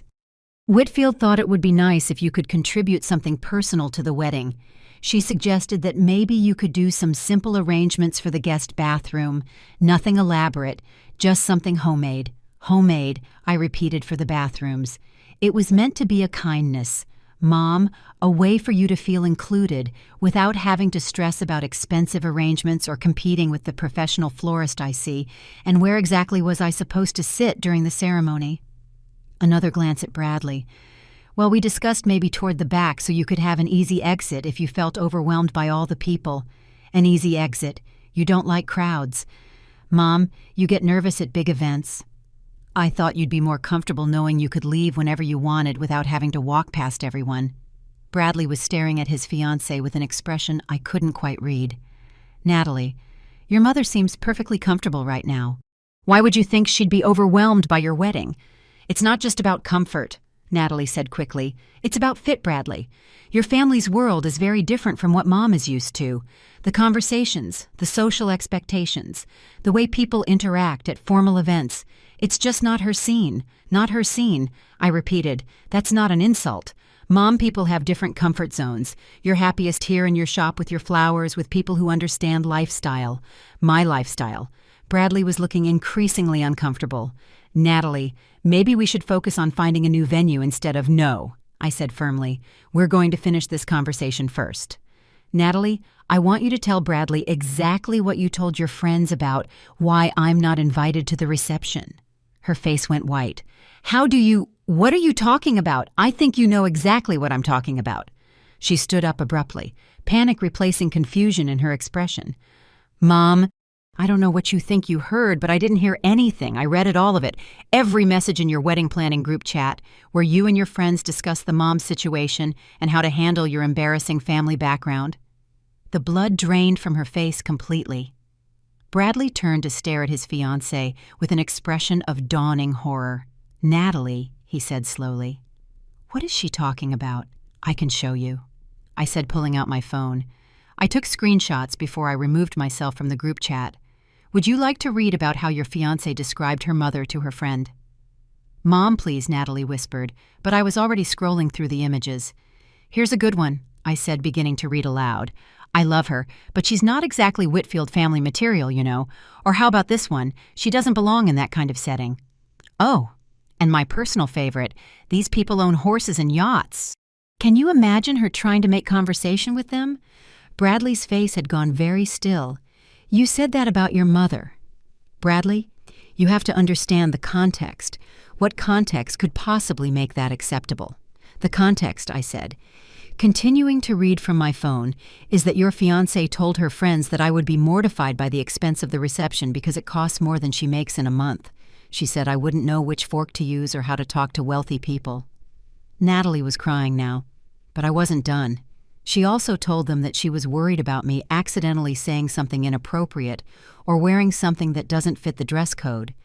Apparently the plan was for me to watch the ceremony from the back and then disappear before the reception, so I wouldn't make anyone uncomfortable.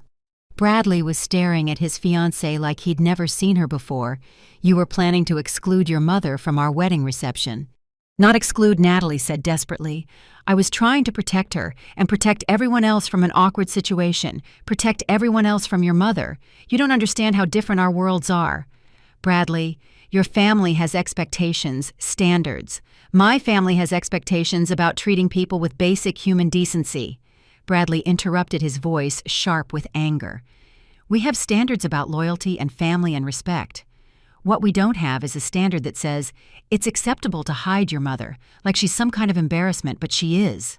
Natalie exploded, then immediately looked horrified by her own words. I mean, not an embarrassment exactly, but she's not like us, Bradley.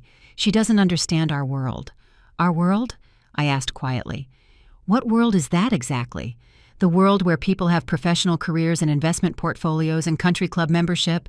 The world where people vacation in Europe and send their children to private schools and know how to navigate corporate social events? Her voice was getting more desperate with each word.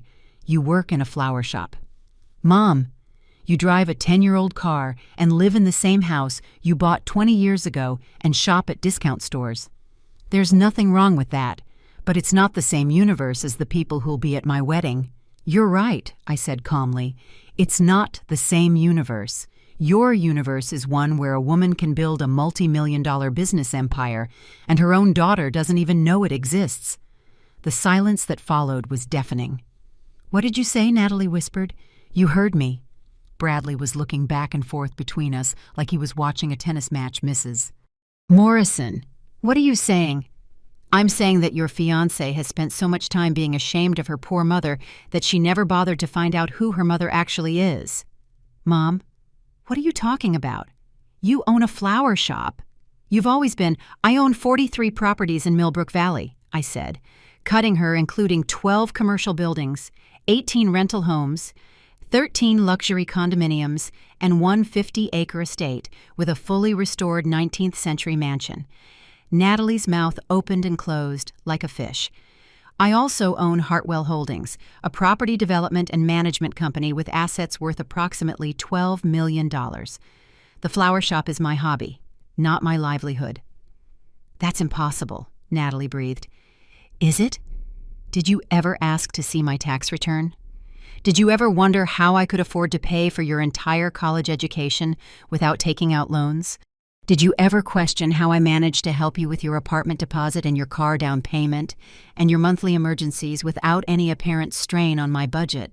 Bradley was staring at me with his mouth open. You're saying you're wealthy. I'm saying I'm the woman who paid for her daughter's education, her lifestyle, and her entire comfortable existence while she spent years being ashamed of my supposed poverty. But the house, Natalie stammered, your car, your clothes, are choices I made to teach you the value of money and the importance of not judging people by their possessions. Choices that apparently backfired spectacularly. I walked over to my desk and pulled out a folder I'd prepared that morning. These are property records showing my ownership of every building in downtown Millbrook Valley. This is my business license for Hartwell Holdings. These are bank statements showing my actual income. And this, I said, pulling out the final document, is the deed to Rosewood Manor. The folder slipped from Natalie's hands, papers scattering across my shop floor. You own Rosewood Manor? Bradley asked, his voice barely audible. I bought it 3 years ago. I've spent over $2 million restoring it to its current condition. Every detail you admired during your tour, the crystal chandeliers, the hardwood floors, the state-of-the-art kitchen, the landscaped gardens, I personally oversaw all of it. Natalie was hyperventilating. You own the venue. I own the venue where you were planning to celebrate your marriage to a man whose family you respect more than your own mother. I own the venue where you were going to serve bathroom flowers arranged by the woman who's been supporting your lifestyle for 20. Bradley sank into the second chair, looking like he might be sick. Mrs. Morrison, he said slowly, are you saying you canceled our wedding booking? I'm saying that I decided my venue was no longer available for people who consider me too embarrassing to be seen with Natalie. Let out a sound that was half sob, half scream. You ruined my wedding because you read some private messages. I canceled your booking because I realized that I've been enabling you to become someone I don't recognize, someone who would rather invent a fake version of her mother than admit she comes from working-class roots that built something meaningful. We can fix this, she said, desperately turning to Bradley. She's upset, but we can work this out, Mom. Please, you have to understand. I understand perfectly, I said. I understand that you've made your choice about what matters to you and who matters to you, and now you get to live with the consequences of that choice. What does that mean?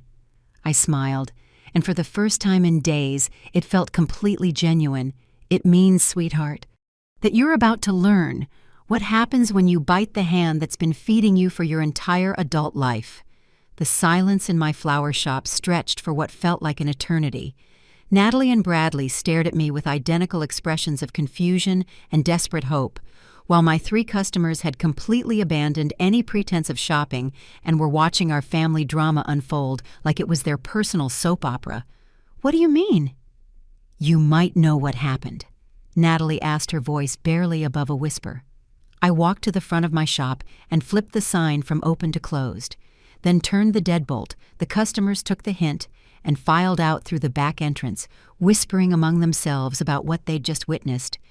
Sit down, I said, gesturing to the 2 chairs I kept near the register for elderly customers who needed to rest. Mom, just tell us what you know, Natalie said, remaining standing. If you have information about why Rosewood Manor canceled on us, I need to hear it right now. I said, sit down. Something in my tone must have penetrated her panic because she finally sank into one of the chairs. Bradley remained standing, looking increasingly uncomfortable with the tension crackling between mother and daughter. Before I explain anything, I said, I want to hear you tell me, in your own words, exactly what you think this wedding means. What? Natalie blinked at me. Mom, this is not the time for some deep conversation about marriage. We have a crisis here. Our venue is gone. Bradley's parents are having an emergency meeting, and I need to figure out how to fix this. Before what? Before the Whitfield family decides you're not worth the trouble. Her face flushed red. That's a horrible thing to say, but it's what you're thinking, isn't it? You're not worried about marrying Bradley. You're worried about maintaining your membership in a club that you think will kick you out the moment you show any weakness. Bradley's family has been incredibly generous, she said, her voice getting high. They've welcomed me. They've paid for everything. They've treated me like family. Of course, I don't want to disappoint them. Tell me about your guest bathroom flower arrangement idea. The abrupt change of subject clearly threw her. What does that have to do with anything? Humor me. She glanced at Bradley, who was watching our exchange with growing alarm, then back at me. Mrs. Whitfield thought it would be nice if you could contribute something personal to the wedding. She suggested that maybe you could do some simple arrangements for the guest bathroom. Nothing elaborate, just something homemade. Homemade, I repeated. For the bathrooms, it was meant to be a kindness, Mom, a way for you to feel included without having to stress about expensive arrangements or competing with the professional florists, I said. And where exactly was I supposed to sit during the ceremony? Another glance at Bradley. Well, we discussed maybe toward the back, so you could have an easy exit. If you felt overwhelmed by all the people, an easy exit. You don't like crowds. Mom, you get nervous at big events. I thought you'd be more comfortable knowing you could leave whenever you wanted, without having to walk past everyone. Bradley was staring at his fiancée with an expression I couldn't quite read. Natalie, your mother seems perfectly comfortable right now. Why would you think she'd be overwhelmed by your wedding? It's not just about comfort, Natalie said quickly. It's about fit, Bradley. Your family's world is very different from what Mom is used to. The conversations, the social expectations, the way people interact at formal events, it's just not her scene. Not her scene. I repeated, that's not an insult. Mom, people have different comfort zones. You're happiest here in your shop with your flowers, with people who understand your lifestyle. My lifestyle. Bradley was looking increasingly uncomfortable. Natalie, maybe we should focus on finding a new venue instead of… No, I said firmly. We're going to this conversation first. Natalie, I want you to tell Bradley exactly what you told your friends about why I'm not invited to the reception. Her face went white. What are you talking about? I think you know exactly what I'm talking about. She stood up abruptly, panic replacing confusion in her expression. Mom, I don't know what you think you heard, but I didn't hear anything. I read it, all of it. Every message in your wedding planning group chat where you and your friends discussed the mom situation and how to handle your embarrassing family background. The blood drained from her face completely. Bradley turned to stare at his fiancée with an expression of dawning horror. Natalie, he said slowly. What is she talking about? I can show you, I said. Pulling out my phone, I took screenshots before I removed myself from the group chat. Would you like to read about how your fiancée described her mother to her friend? Mom, please, Natalie whispered, but I was already scrolling through the images. Here's a good one, I said, beginning to read aloud. I love her, but she's not exactly Whitfield family material, you know. Or how about this one? She doesn't belong in that kind of set. Oh, and my personal favorite. These people own horses and yachts. Can you imagine her trying to make conversation with them? Bradley's face had gone very still. You said that about your mother, Bradley. You have to understand the context. What context could possibly make that acceptable? The context, I said, continuing to read from my phone, is that your fiancée told her friends that I would be mortified by the expense of the reception because it costs more than she makes in a month, she said. I wouldn't know which fork to use or how to talk to wealthy people." Natalie was crying now, but I wasn't done. She also told them that she was worried about me, accidentally saying something inappropriate or wearing something that doesn't fit the dress code. Apparently the plan was for me to watch the ceremony from the back and then disappear before the reception, so I wouldn't make anyone uncomfortable. Bradley was staring at his fiancée like he'd never seen her before. "You were planning to exclude your mother from our wedding reception." "Not exclude," Natalie said desperately. "I was trying to protect her and protect everyone else from an awkward situation. Protect everyone else from your mother. You don't understand how different our worlds are." "Bradley, your family has expectations, standards. My family has expectations about treating people with basic human decency." Bradley interrupted, his voice sharp with anger. "We have standards about loyalty and family and respect. What we don't have is a standard that says it's acceptable to hide you're like she's some kind of embarrassment." "But she is," Natalie exploded, then immediately looked horrified by her own words. "I mean, not an embarrassment exactly, but she's not like us, Bradley. She doesn't understand our world." "Our world?" I asked quietly. "What world is that exactly?" "The world where people have professional careers and investment portfolios and country club membership. The world where people vacation in Europe and send their children to private schools and know how to navigate corporate social events." Her voice was getting more desperate with each word. "You work in a flower shop. Mom, you drive a 10-year-old car and live in the same house you bought 20 years ago and shop at discount stores. There's nothing wrong with that, but it's not the same universe as the people who'll be at my wedding." "You're right," I said calmly. "It's not the same universe. Your universe is one where a woman can build a multi-million-dollar business empire and her own daughter doesn't even know it exists." The silence that followed was deafening. "What did you say?" Natalie whispered. "You heard me." Bradley was looking back and forth between us like he was watching a tennis match, Mrs. "Morrison, what are you saying?" "I'm saying that your fiancée has spent so much time being ashamed of her poor mother that she never bothered to find out who her mother actually is." "Mom, what are you talking about? You own a flower shop. You've always been."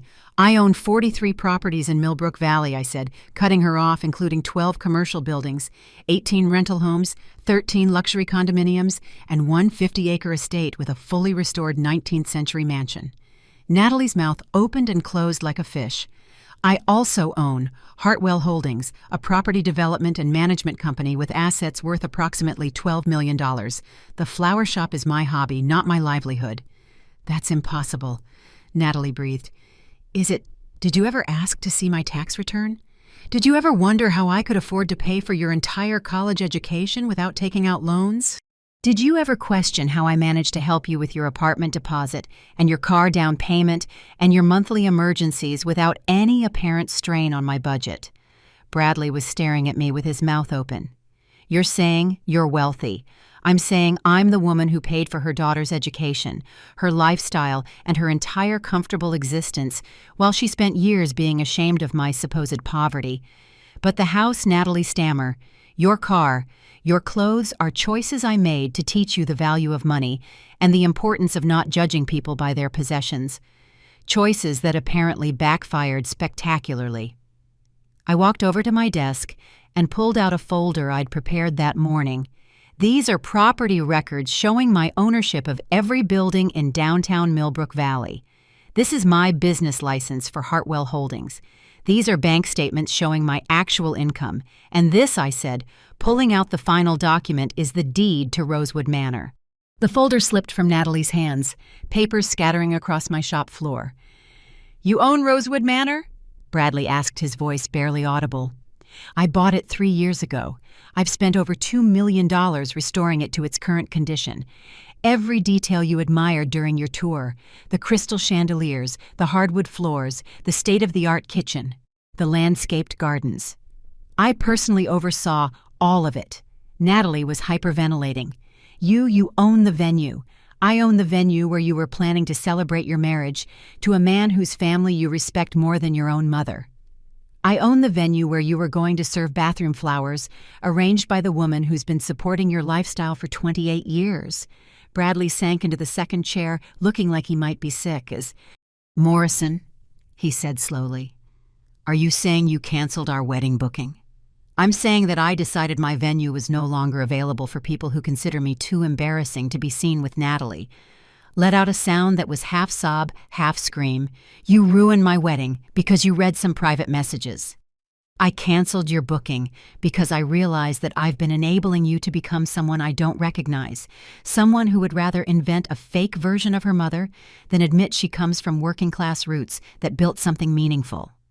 We can fix this, she said desperately, turning to Bradley. She's upset. But we can work this out, Mom. Please, you have to understand. I understand perfectly, I said. I understand that you've made your choice about what matters to you and who matters to you, and now you get to live with the consequences of that choice. What does that mean?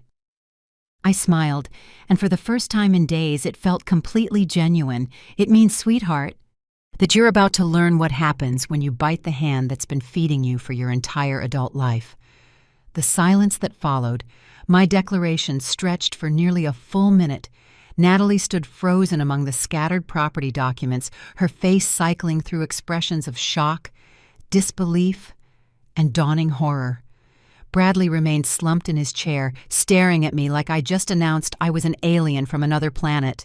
"You can't do this," Natalie finally whispered, her voice hoarse from crying. "You can't destroy my wedding because you're mad about some stupid text messages. I'm not destroying your wedding, sweetheart. I'm simply choosing not to provide my property for an event where I'm not welcome." "But you are welcome. I never said you weren't welcome. You said I didn't fit the vibe. You said I'd be mortified by the expense.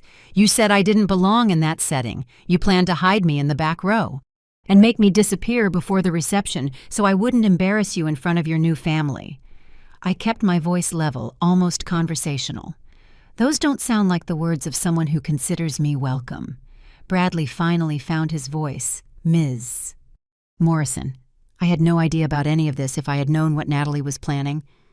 What would you have done? Bradley, would you have stood up to your parents when they dismissed my earning capacity?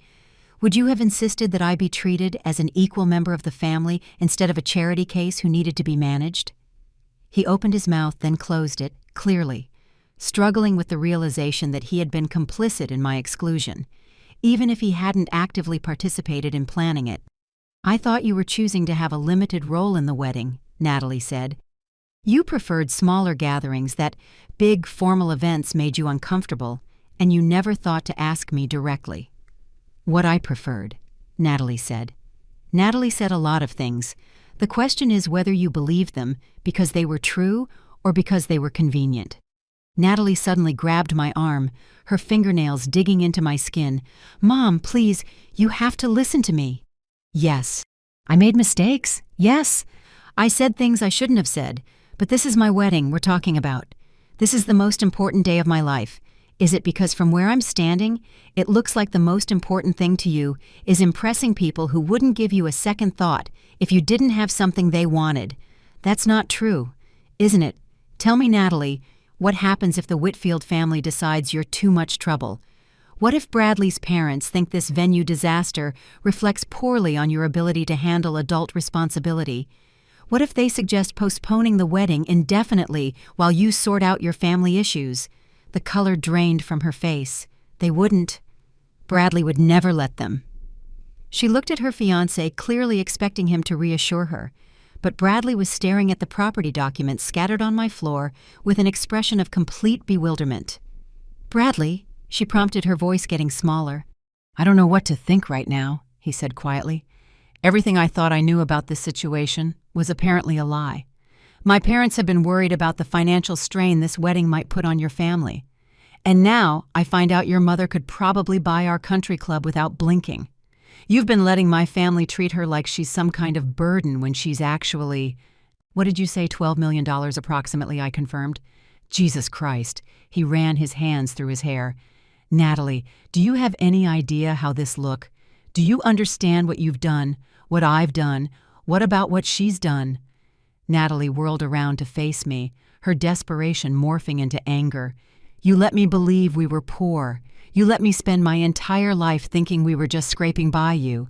Let me worry about money and stress about fitting in, and feel ashamed of our lifestyle when the whole time you were secretly rich. I let you believe that the way we lived was a choice, not a limitation.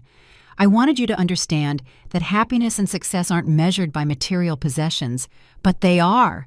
She screamed in the real world. They absolutely are. People judge you by where you live and what you drive and what you wear and how much money I've spent years trying to overcome the handicap of coming from nothing. And now you're telling me it was all fake. The only thing that was fake was your shame about where you came from. How can you say that? How can you stand there and pretend like class doesn't matter when you've been living a lie for my entire life? Bradley was watching this exchange with growing alarm. Natalie, maybe you should calm down. Calm down. My mother just destroyed my wedding and revealed that everything I thought I knew about my life is a lie, and you want me to calm down. Your mother didn't destroy your wedding, Bradley said, his voice getting sharp. You destroyed your wedding when you decided to treat her like an embarrassment instead of like family. Don't you dare take her side. You have no idea what it's been like growing up, thinking we were poor, trying to fit into your world while being ashamed of everything about my background. Your background, I said quietly, is that you're the daughter of a woman who worked herself to death to build you a fortune you didn't even know existed. Your background is that you've never wanted for anything because someone who loved you made sure you never had to struggle. Your background is 28 years of unconditional support from someone you've now decided isn't good enough to publicly acknowledge. That's not fair. What's not fair is that I've spent decades sacrificing everything to give you opportunities you've used to distance yourself from me. Natalie was crying again, but her tears had shifted from devastation to fury. Fine, you want to punish me? You want to ruin the most important day of my life because I hurt your feelings. Go ahead. But don't pretend this is about teaching me some noble lesson. This is revenge, pure and simple. You're right, I said calmly. It is revenge. It's the natural consequence of treating people badly. It's what happens when you bite the hand that feeds you, Bradley. She turned to her fiancé, grabbing his hands desperately. You have to help me fix this. You have to talk to her. Make her understand. Understand what Bradley pulled his hands away. Understand that you've been lying to me for months about your family situation. Understand that you were planning to humiliate your own mother at our wedding. Understand that I'm apparently marrying someone who's capable of this level of cruelty to the person who raised her. Bradley, please know Natalie. I need time to think about this. I need to figure out who I'm actually engaged to, because the woman I thought I was marrying would never treat her mother this way. The look of panic that crossed Natalie's face was almost pitiable. In the span of 30 minutes, she had lost her dream venue and was now watching her fiancé question whether he even knew her. You can't be serious. You can't be thinking about calling off our wedding over this. I'm thinking about calling off our wedding because I just discovered that my fiancé is someone I don't recognize, but I love you and you love me. That's what matters, is it? Because an hour ago, I thought what mattered to you was starting a life together based on honesty and mutual respect. Now I find out what actually matters to you is impressing my parents and climbing social ladders and being ashamed of the people who've sacrificed everything for you.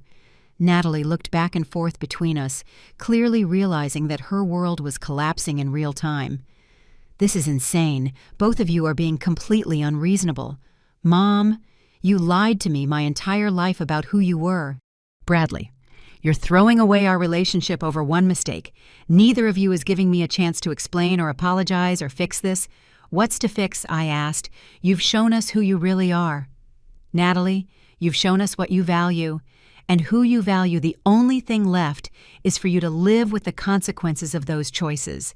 The consequences are that you're destroying my life out of spite. The consequences are that actions have results. You chose to exclude me from your wedding, so I chose to exclude my venue from your wedding. You chose to be ashamed of your family, so your family chose to stop enabling your shame. But what about all the money you've spent on me? What about college and my apartment and my car?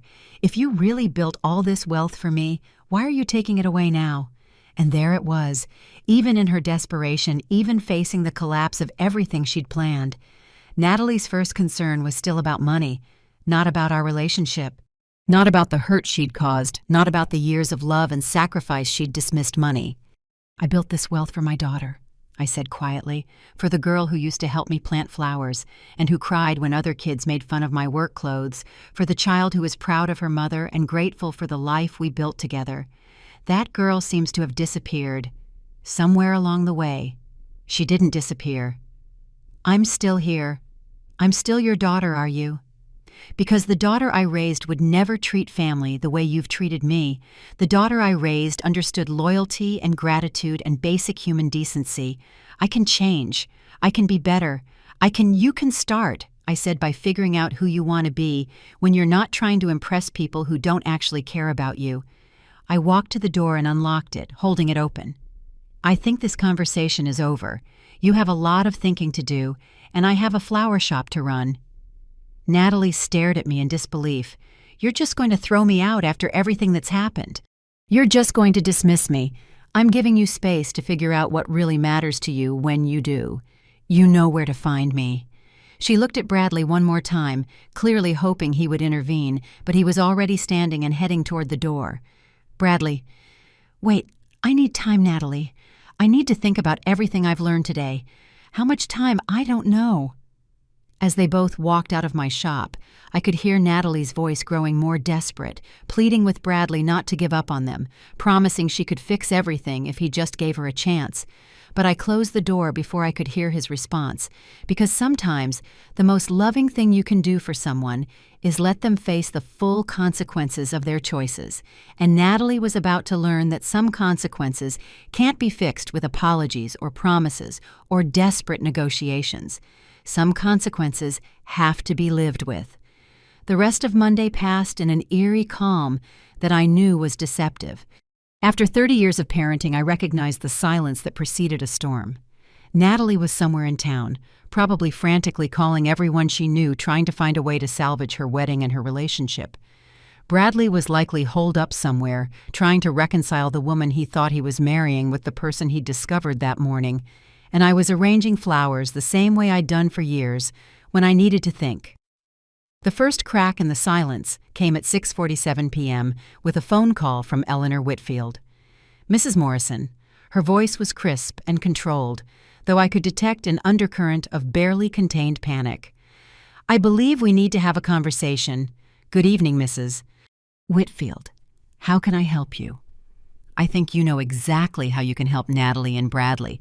Have told us about your revelation today, and about your decision regarding Rosewood Manor, I see. And what would you like to discuss? There was a pause, and when she spoke again, her tone had shifted to the carefully modulated voice of someone accustomed to getting what she wanted through sheer force of social authority. Mrs.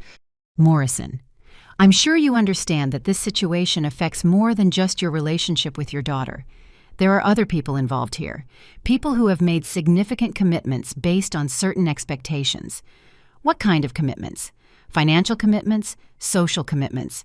We've already paid deposits to vendors, sent invitations to family members across the country, made arrangements that cannot simply be undone without considerable embarrassment and expense. I smiled, even though she couldn't see it. I imagine it's quite inconvenient. It's more than inconvenient. Mrs. Morrison, it's potentially devastating to both families' reputations when word gets out that a wedding was canceled because of a family dispute. Mrs. Whitfield. I interrupted gently. Are you calling to ask me to provide my venue for people who have spent weeks discussing how I'm too poor and too socially inadequate to attend my own daughter's wedding reception? Another pause longer. This time I think there may have been some misunderstandings about the guest arrangements. What kind of misunderstandings? Perhaps some overly cautious planning on our part. We were simply trying to ensure that everyone would be comfortable, that no one would feel out of place or pressured to participate in activities that might not suit them. Activities like celebrating my daughter's marriage. Mrs. Morrison, I think we may have gotten off on the wrong foot. Perhaps we should meet in person to discuss how we can move forward in a way that works for everyone. I'm not sure there's anything to discuss. The venue is no longer available. But surely as a businesswoman, and I understand now that you are indeed a successful businesswoman, you can appreciate that sometimes compromises need to be made for the greater good. What kind of compromise?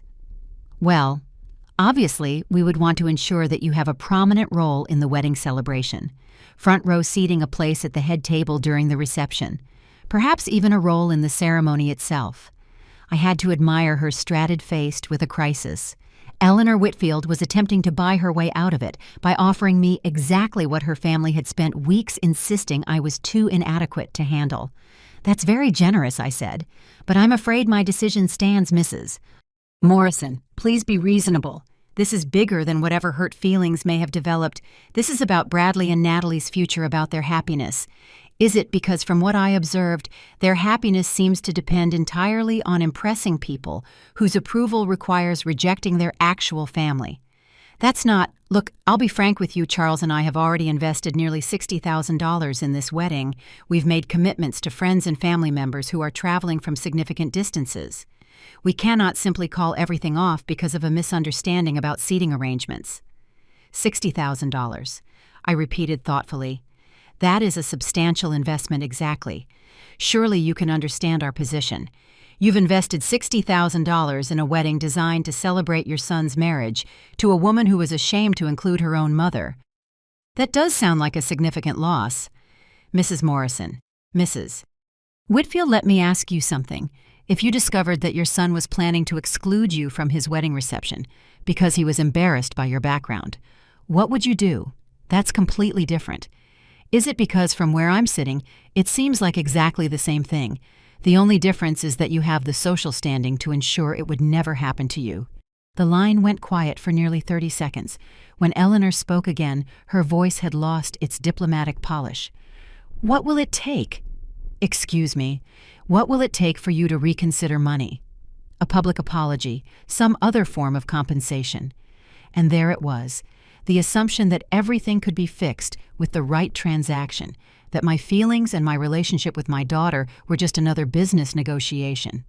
"Whitfield, there isn't enough money in the world to make me provide my venue for people who think I can be bought." I hung up before she could respond. The second wave arrived Tuesday morning in the form of Charles Whitfield himself, standing in my flower shop at 8 a.m. sharp wearing a $1,000 suit and the expression of a man accustomed to solving problems through intimidation. "Mrs. Morrison, I think we have a problem. My wife tells me you were unreasonable during your conversation yesterday. I'm hoping we can approach this situation more practically. What did you have in mind? I'm prepared to offer you $50,000 to honor the original venue contract." I continued arranging the morning's delivery of roses while I considered his offer. $50,000 to host a wedding at my own venue where my own daughter would celebrate her marriage to his son, while I sat in whatever corner they deemed appropriate for the hired help. That's a generous offer. I thought you'd see it that way. Unfortunately, I'm not interested in being paid to attend my daughter's wedding. Then what are you interested in? I looked up from the roses to meet his eyes directly. I'm interested in my daughter, learning that actions have consequences. I'm interested in her understanding that family loyalty isn't something you can turn on and off based on social convenience. I'm interested in her figuring out who she wants to be when she's not performing for an audience that's very philosophical," Charles said, his tone suggesting he found philosophy a waste of time. "But it doesn't solve the practical problem we're facing. What practical problem is that we have 150 guests expecting to attend a wedding in 4 weeks. We have vendors who need to be paid, regardless of whether the event happens. We have family members who have made travel arrangements they can't cancel. That does sound complicated. It's more than complicated. It's a disaster that will reflect poorly on both families for years to come. Both families, well, primarily your family if we're being honest. When people hear that the mother of the bride canceled the wedding venue out of spite, is that the story you're planning to tell?" Charles straightened his shoulders, clearly recognizing that he'd overplayed his hand. "I'm simply pointing out that there are reputational consequences to consider. For everyone involved, but particularly for Natalie, who will be seen as someone who can't manage her own family relationships." I set down my pruning shears and gave Charles Whitfield my full attention. "Let me make sure I understand your position. You're suggesting that I should provide my venue for a wedding where I've been systematically excluded and humiliated, because otherwise people might think poorly of your son's fiancée." I'm suggesting that we find a solution that works for everyone. The solution that works for everyone is for your future daughter-in-law to learn how to treat her family with basic respect. Everything else is just damage control, Mrs. Morrison. You're being unreasonable. Whitfield. Your family spent weeks discussing how to manage the embarrassment of my presence at this wedding. You planned my exclusion down to the finest detail, made jokes about my income, and treated me like a charity case who needed to be handled with kid gloves. And now you want to pay me to pretend none of that happened? We were simply trying to ensure that everyone would be comfortable. Everyone except me. He stared at me for a long moment, clearly calculating whether to continue with diplomacy or switch to threats, Mrs. Morrison, I hope you understand that this decision will have lasting consequences for your relationship with your daughter. I'm counting on it, and for her relationship with my son. That's between them. Bradley is very upset about this situation. He's questioning whether he can marry someone whose family creates this kind of drama. I smiled. Good. If Bradley decides he can't marry someone whose mother has standards, then Natalie will learn something valuable about the kind of man she was planning to spend her life with. And if he decides he can marry her despite this drama, then maybe there's hope for both of them. Charles. Whitfield left my shop without another word, but I could see the frustration radiating from every line of his body. He was a man accustomed to solving problems with money and influence, and he just encountered a problem that couldn't be bought. The third and final assault came Wednesday evening when Natalie appeared at my house with red-rimmed eyes and a manila folder clutched in her hand. "Mom," she said when I opened the door, "I need to show you something." She looked terrible. Her usually perfect hair was unwashed and pulled back in a messy ponytail. Her expensive clothes were wrinkled, like she'd slept in them, and she had the hollow-eyed look of someone who hadn't been eating or sleeping come in, I said, stepping aside. She sat at my kitchen table, the same table where she'd done homework as a child, and opened the folder with shaking hands. "These are the cancellation fees," she said, spreading papers across the table for the caterer, the florist, the band, the photographer, $37,000 in penalties, because everything was booked on short notice and the vendors can't fill the dates. I looked at the papers but didn't touch them. The Whitfields are saying they won't pay the cancellation fees because the wedding cancellation wasn't their fault. They're saying it's a family issue that needs to be resolved by my family. I see, Mom, I don't have $37,000. I don't even have $3,000. My entire savings account has $846. She was crying now, but quietly, like she was too exhausted for dramatic sobs. And Bradley? Bradley says he needs more time to think. He says he doesn't know if he can trust me anymore, doesn't know if I'm the person he thought he was marrying. What do you think? I think I've lost everything. I think I've destroyed my entire life because I was stupid and shallow and horrible to the person who's done everything for me, and then I don't know how to fix it. I don't know how to make any of this right. I sat down across from her at the table where I'd helped her with math homework and listened to her practice school presentations and celebrated every achievement and milestone of her life. "Natalie," I said gently, "what do you think you should do?" "I think I should apologize. I think I should beg you to forgive me and help me and save me from the mess I've made. Is that what you want to do? It's what I need to do." "That's not what I asked." She looked up at me with confusion. "What do you mean?" "I mean, do you actually understand what you did wrong? Or are you just sorry because it didn't work out the way you planned?" I hurt you. I said terrible things about you and made plans that excluded you and treated you like an embarrassment. Why? Because I was ashamed, because I wanted to fit in with Bradley's family, and I thought you would. I thought you would make me look, say it, poor. I thought you would make me look poor and unsophisticated, and like I didn't belong in their world. And now I know that I was wrong about everything about you, about money, about what matters. Do you? Or do you just know that your strategy didn't work?" She stared at me across the table, and I could see her struggling with the question I was really asking. Had she learned something? Or was she just sorry she got caught? "I don't know," she whispered. Finally, "I don't know the difference anymore." And that I realized was the first honest thing she'd said to me in years. That conversation at my kitchen table marked the beginning of the hardest 6 months of both our lives. I didn't rescue Natalie from her financial mess, didn't swoop in to save her from the consequences of her choices, didn't restore her venue booking, or fix her relationship with Bradley. Instead, I did something much more difficult. I loved her enough to let her figure it out herself. The wedding was officially canceled 3 days later when Bradley called off the engagement. He didn't do it out of anger or spite. In the end, Bradley Whitfield proved to be a better man than I'd initially given him credit for. He simply realized that he couldn't marry someone he no longer trusted, someone whose values were so fundamentally different from his own.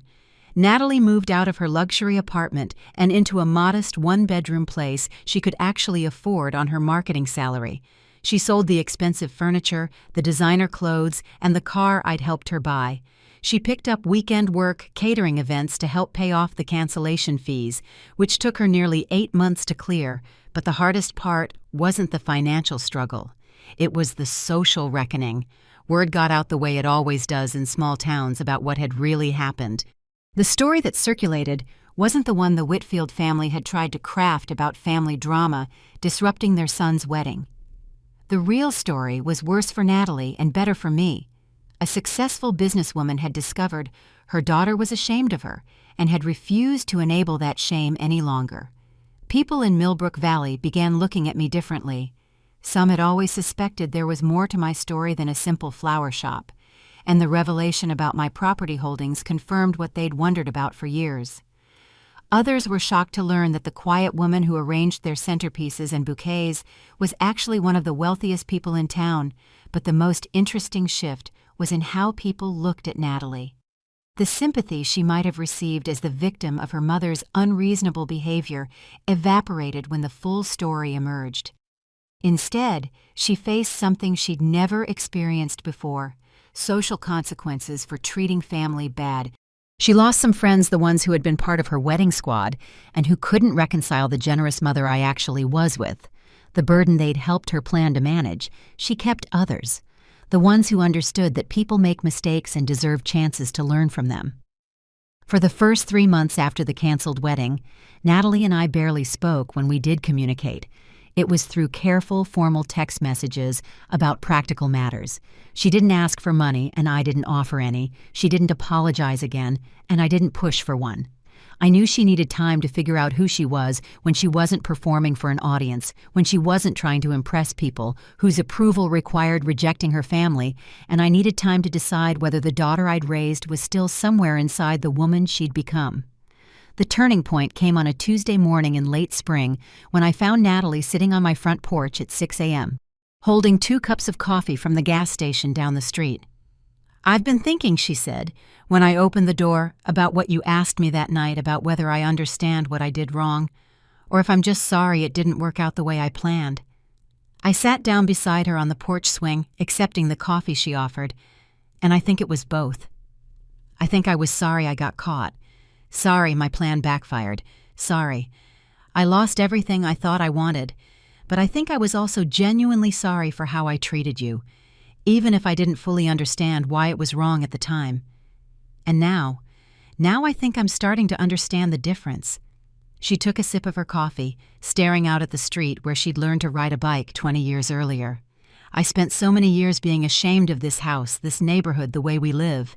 I thought if I could just distance myself enough from all of it, I could become someone different, someone better. Someone worthy of the Whitfield family's approval. Someone worthy of anybody's approval. Really. I was so focused on becoming the kind of person who belonged in fancy places that I forgot to become the kind of person worth belonging anywhere." We sat in comfortable silence for a few minutes, watching the neighborhood wake up around us. "I've been going to therapy," she said, eventually, "trying to figure out how I became someone who could treat you the way I did, trying to understand why I needed approval from people who didn't even know me, more than I needed a relationship with the person who raised me. What has therapy taught you? That I was trying to earn love from people who were never going to give it to me while taking for granted the love I already had from someone who'd proven it every day for 28 years. I felt tears prick at my eyes, but I blinked them back. That's a hard lesson to learn. The hardest part is realizing that I might have destroyed the most important relationship in my life because I was chasing relationships that were never real to begin with. Have you? I asked quietly. Destroyed it. She turned to look at me directly for the first time in I don't know, have I studied my daughter's face, really looked at her, and saw something I hadn't seen in years. The pretense was gone. The careful performance she'd been maintaining for so long had finally cracked. She looked exhausted and sad and uncertain. But she also looked real, in a way she hadn't since she was a teenager. That depends, I said finally, on who you decide to be going forward. I want to be someone you can be proud of again. Natalie, I was always proud of you. I was proud of your academic achievements, your professional success, your ambition, your intelligence. What I wasn't proud of was how you let other people's opinions matter more than your family's feelings.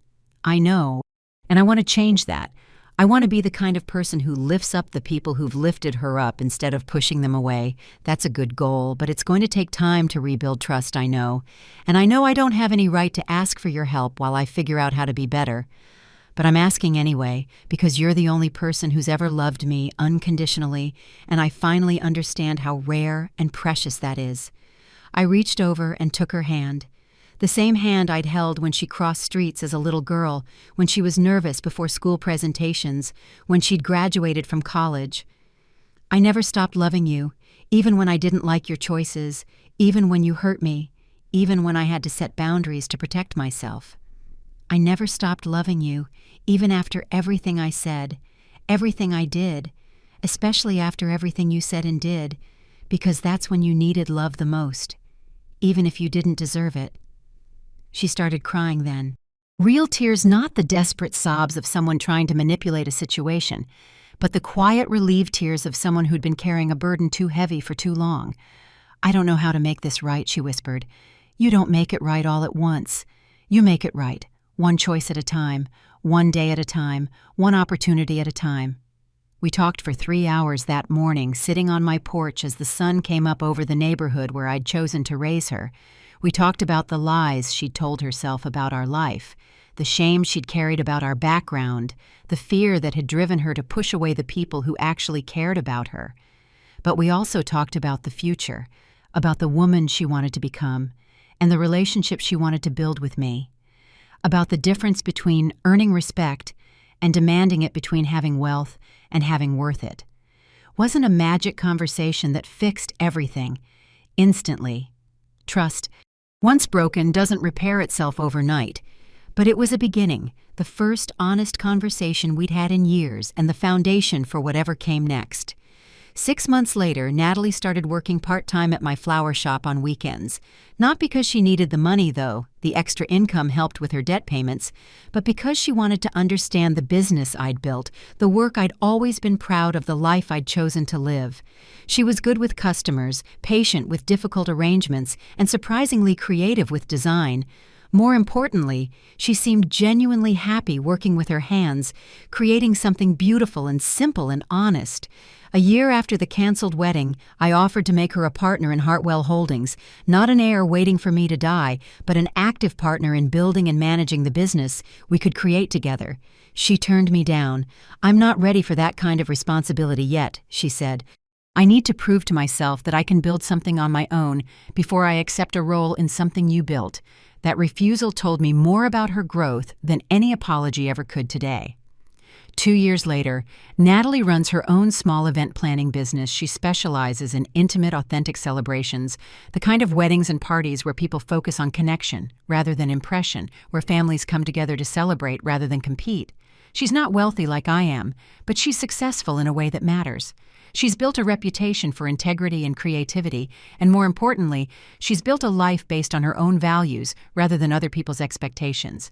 We have dinner together every Sunday now, usually at my kitchen table, usually with flowers from my garden as the centerpiece. We talk about her business, my properties, books. We've read places we'd like to travel together someday.